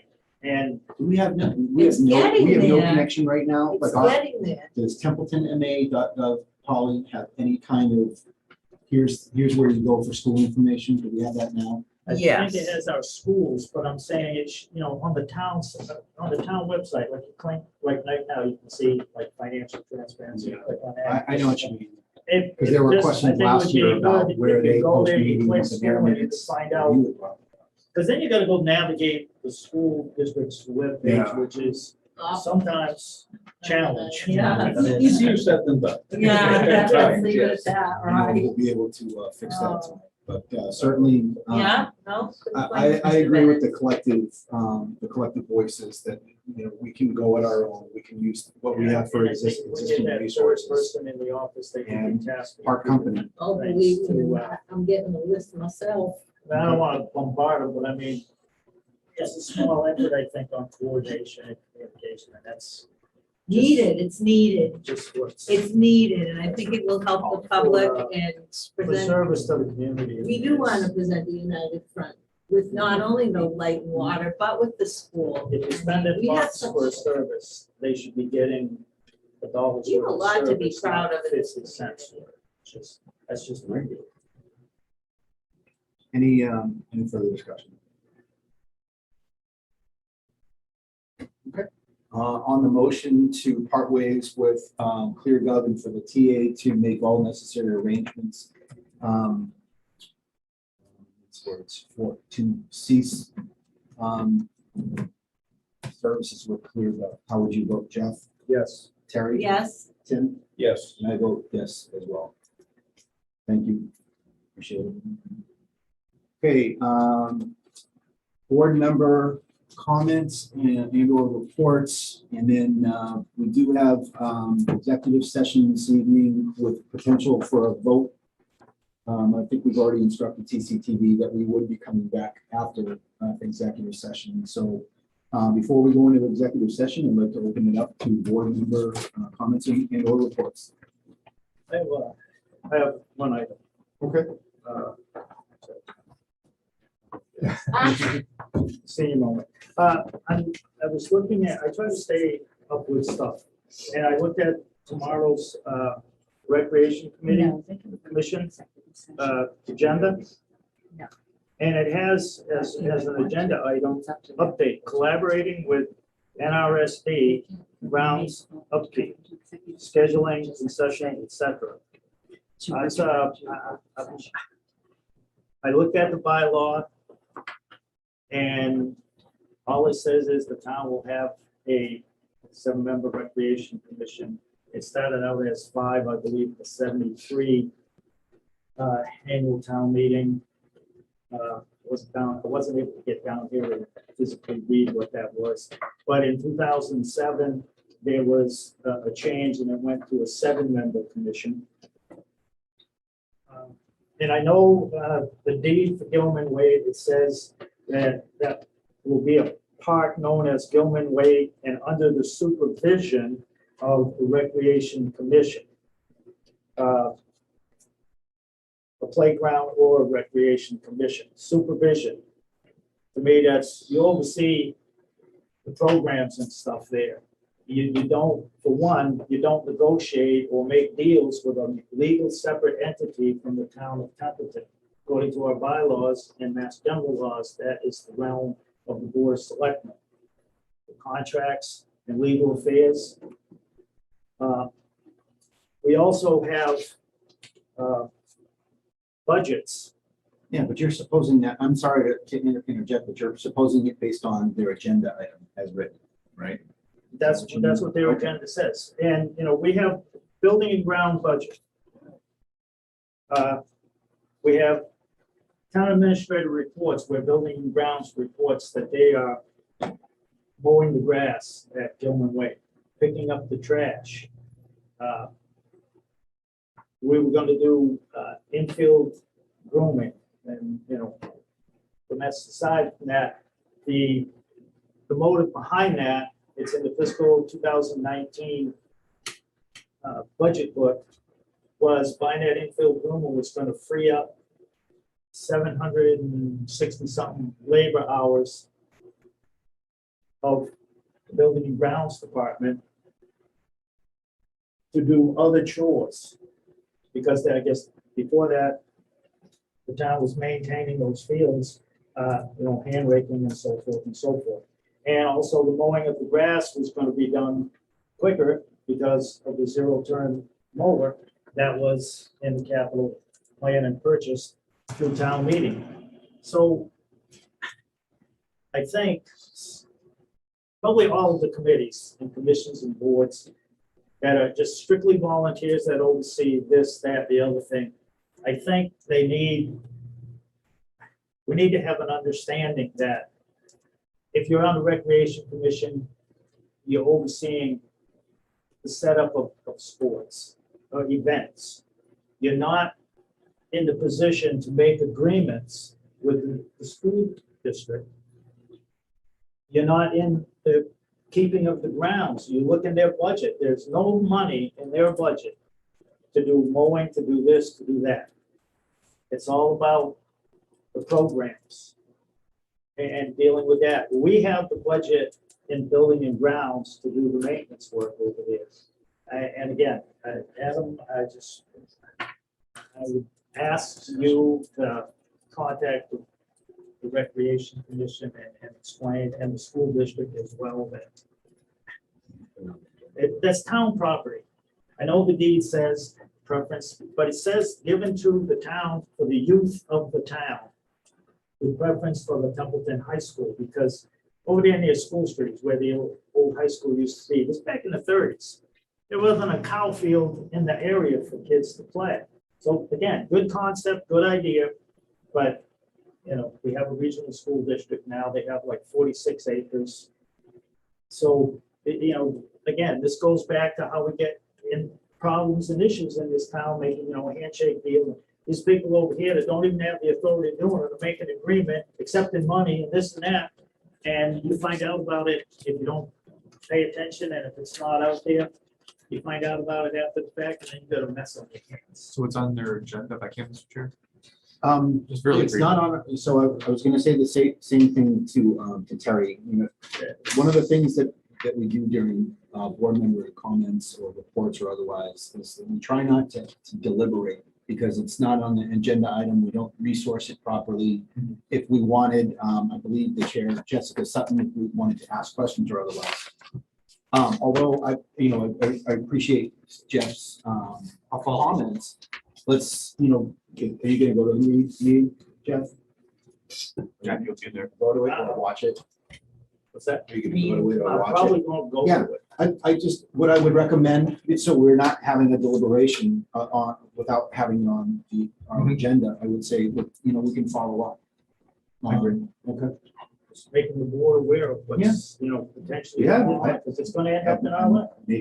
Yeah, I'm not We can put it saying, on another agenda. as far as, I'm just only limiting debate. and Okay, because I'd deliberation. like to continue the discussion at some point. Yeah, they haven't even met about it yet. No, no, Same- just, Same in thing when we were talking general. about the veteran space, a lot of conjecture about what we were gonna do before we actually even had the meeting about it, so. Mine is in general about boards and committees. Jeff, I'm sorry, did you have two things or were you good? Okay, Terry, I- please. Start me off, because you might have to shut me up till the next meeting. I really have a lot. So they had the NRSD meeting, the student reps, 11th grade Rachel Brusso, 12th grade Madison Ambrosi, the student reps. No one was there from NDEA. The FY '22 budget, nothing new at the state level. Dr. Cassavan not coming to town for the shortfall for ESSER 2, so regarding the minimum local contribution. So we dodged a bullet. He hasn't reached out to Phillipston, but they were playing phone tag as of September 15th when the meeting was held. Margaret made a mention that this $5 billion excess revenue unspent from 2020 last year, and she believes the senator has to request it. And they were going to be looking in to see if they could get stuff with projects like resurfacing the track and move forward with that. Let's see, grant money. Mrs. Geister, they have 5 grants. Mrs. Geister tries to separate them out on 2 pages. This is all new to me, and I'm just trying to, some of the audio was hard, even though I was there, and then I went back and watched the meeting, and it was still hard to hear. So that apparently they have, a little bit of more grant money this year. They have on page 1, a summer schedule grant is Title I, Special Ed and IDA, ESSER 2 and 3. On the second page are ongoing grants, which are regular entitlements. Title I, Reading Specialist, 240, which is tuitions for people who switch out of the district. And then they have the general fund, a lot of funds unencumbered right now. They're trying to close off the books for July 1st. There are no salaries encumbered. If you don't know what encumbered means, like I did, a salary encumbrance is a hold upon grant funds in order to fulfill a payroll commitment for a specified period of time at a specified rate of pay over a number of pay periods. So you'll see more coming off as the old books close and the new bills start to come in, is what they're saying, the revolving bills. The revolving accounts, I don't understand them all, but they have a circuit breaker, out of district tuitions and special ed, private schools, and collaborative, that has to do with circuit breaker, school choice, cafeteria, extended day. These are all in revolving accounts, and I missed some because of the audio, and they were, when I was there, at least I didn't want to interrupt. They did a superintendent end of the year assessment. He performed at the proficiency level. It's a 2-year cycle. There were 10 pages of data. They had a lot of nice things to say to him. Watch it on TV. I'm not going to go. Margaret discussed future goals with Dr. Cassavan, and you can see the video. He was exemplary in the COVID crisis and the PMS closing. Logo update, the Warrior name retained, 4 yes, 3 no, and they were debating on the yearbook, which is called Arrow. So all I'm going to say about that, because I have my opinions. Ms. Khalees spoke about STAR testing. Most students have been assessed. That was an improvement to the district because they hadn't had any system in place for collecting data. So they feel that it helped out by providing it. This STAR system provides a strategic plan, especially during a pandemic, and it made significant district progress for our district by having a plan in place to test the students and collect data. Now there are 2 openings on the school committee. The superintendent gave a report. They were talking about the athletic revolving fund. Last year, they had no user fees. In 2019, no student fees for attending the game. They just had to show their badges. Their enrollment is still in flux. It should be solidified by the next meeting or in October, which is probably October. As of September 15th, he gave an update. The band feeder program in the middle school had 117 participants and 42 students in chorus. According to the COVID update, 16 days in, as of September 15th, they had 18 cases since the beginning, and then from 9/13 to 9/15, they had 5 cases. And they were hoping, they mentioned ARPA funds because part of the really hard thing for them is the contact tracing. It eats up a lot.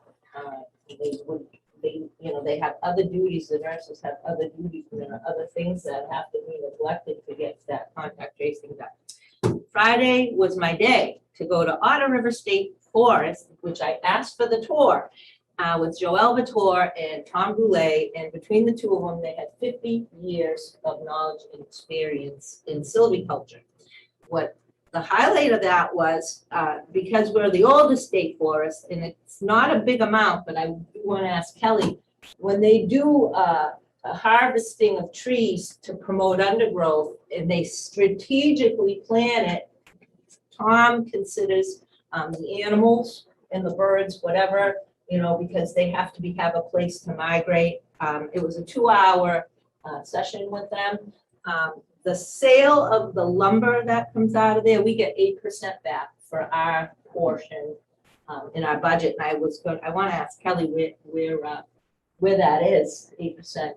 It's not much because it's only like a little portion. We're only a portion of Otter River State, but after 1995, the cuts, the silvicultures in a district, they get 50% of the wood. And Tom was particularly interested, and since I'm on the school liaison, I'm going to ask. He said that wood chip furnace, this is climate prep week right now, September 20th to September 26th. But if you go on the crew website, it's 24th to 30th. But he said that our school furnace for wood chips is progressive and it's carbon neutral. So that's a huge thing for our district, and it should be saving us a lot of money. So, and then the 2 last things I did want to mention, it is Climate Prep Week, and Tom mentioned a site called NIACS, and I had it on my phone a second ago. It's Northern Institute of Applied Climate Science.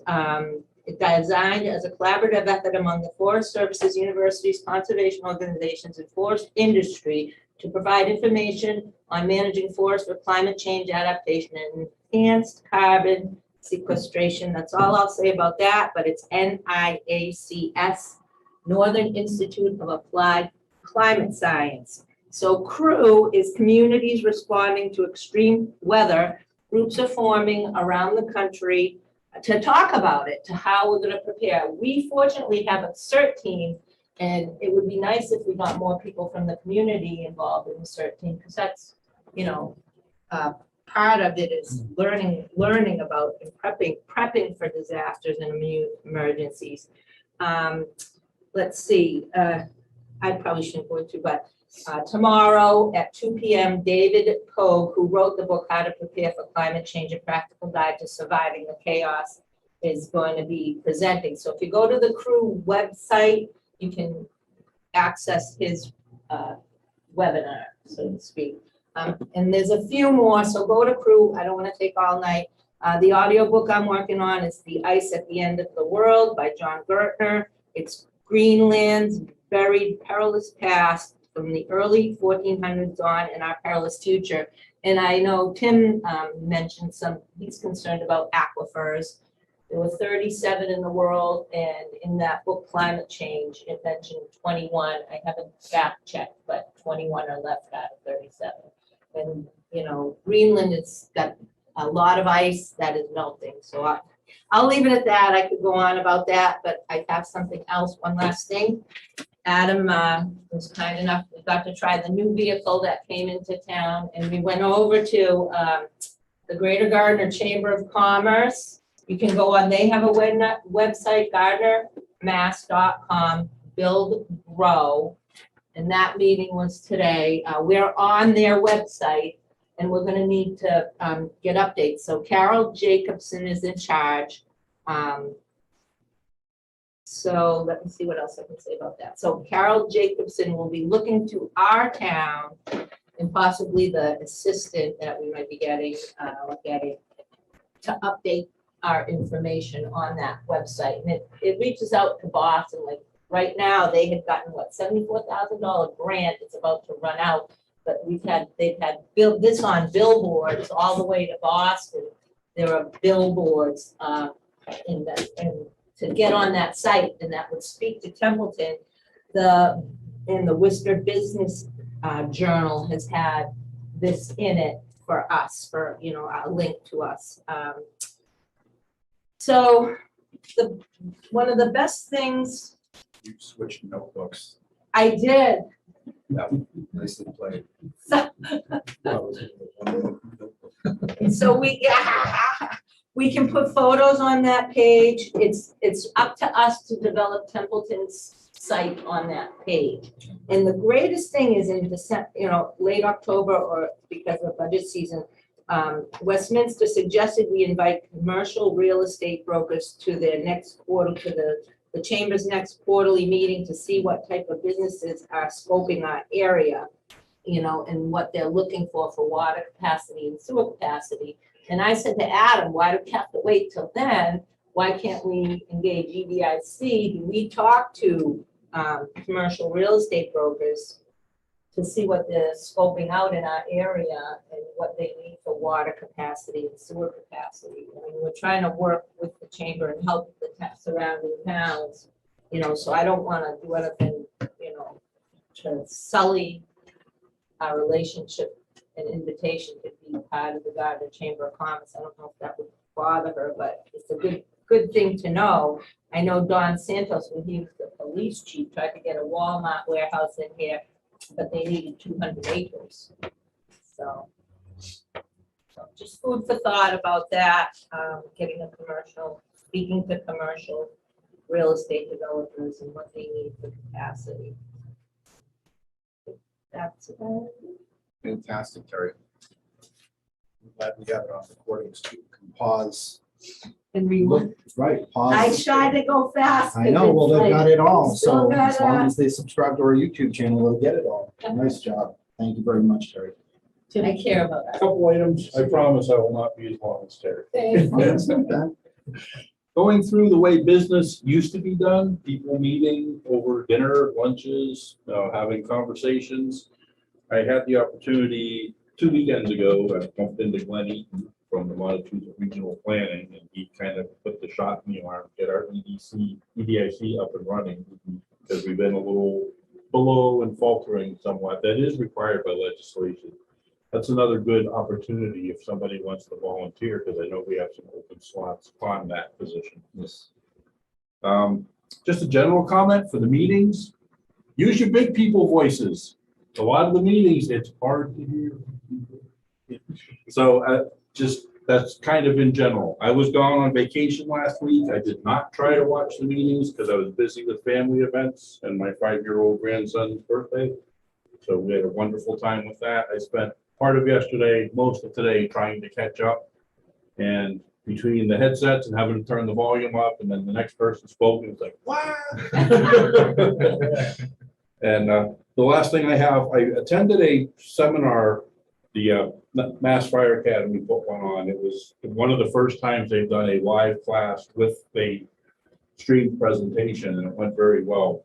Gentleman from the firefighting foam industry was there, and they were specifically addressing the aqueous film forming foams, which are the PFAS forever chemicals, and the problems with leaching into the ground, et cetera, et cetera.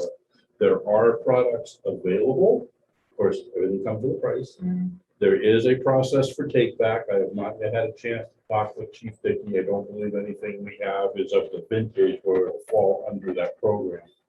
But what they're offering as potential replacements, it's not a pick this up, drop this in, it's a like item replacement. So there are some very specifics to it. But I'll kind of stay on top of that. Last I have is the Regional Agreement Amendment Committee. We're still waiting for the date. We did the survey, but I have not received. I was just checking a few moments ago. Nothing yet with our next meeting. We kind of went on hold because we were having problems keeping quorums throughout the summer. So hopefully now we can get it rolling a little bit better. And we're still chipping away at that agreement. There's a lot. Thanks, Tim. I just have one thing. Thanks to everybody in the community that came out for the 9/11 ceremony that we had at the Templeton Center. Very moving ceremony.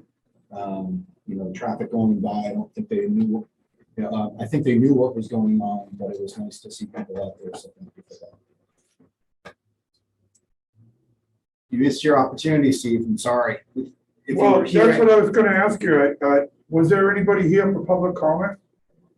No, right? So since I'm the only one that probably would have showed up, I'd like to have public, you have the ability to allow it. And I have a really important thing to say. I said to you earlier, Steve, I'm working with Terry. I spent a good amount of time yesterday. I know what your concerns are. What are they? I'm not going to go over it right now, Steve. How about I talk to you after? So right now, it's between you and I. It's not even about the issues or anything like that. I'm telling you, no, I don't want to talk about it. I understand, that's fine. If you were here during, I wouldn't have stopped you at all, but you weren't here. That's correct, I wasn't. Okay. Yeah, I'm okay with that. I seem like I'm upset with you. I'm not. I'm basically saying. I know you're not upset. Okay. You're just raising your voice like he asked you to. I know, you have a tendency to bring that out. No, I even dressed in camouflage so you couldn't see me. Thank you, Steve. We are helping, but we're not going to deal with it under board member comments. Do you have anything? I am all set. Okay. All right, so that is the end of board member comments. We are going to go into executive session for possible action afterwards. So TCTV, we likely will be coming back into public session for a vote and to close the public portion of the session. So I would like to make a motion to go into executive session with possible action per Mass General Law, Chapter 30A, subsection 21A6, to consider the purchase, exchange, lease, or value of real property, and also for Mass General Law, Chapter 30A, subsection A-3, to discuss strategy with respect to litigation. That's the motion. Second. I have a second. Any discussion? Hearing none, no further discussion on the motion to go into executive session for 30A 21A6 and for Mass General Law Chapter 30A 21A3 and to come back out for possible action. How do you vote, Jeff? Yes. Terry? Yes. Thank you, Tim. Yes. And I vote yes as well. Time is now 8:38. So.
You have to poke the owl. Okay. Oh, no. Oh. There we go. There we go.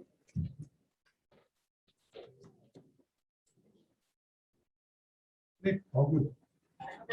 Whoop. Yep, there we go. We poked it. All right. Ladies and gentlemen, we are back in public session. We left executive just a few minutes ago.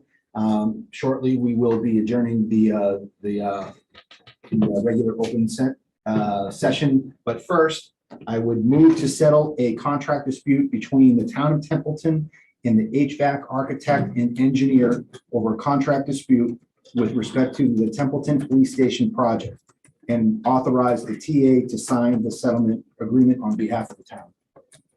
Second. I have a motion and a second. Any further discussion? Hearing none on the motion to settle a contract dispute between HVAC architect and engineer over the Templeton Police Station project, and further for the TA to sign the settlement agreement. How would you vote, Jeff? Violate the bylaw, but yes. Terry?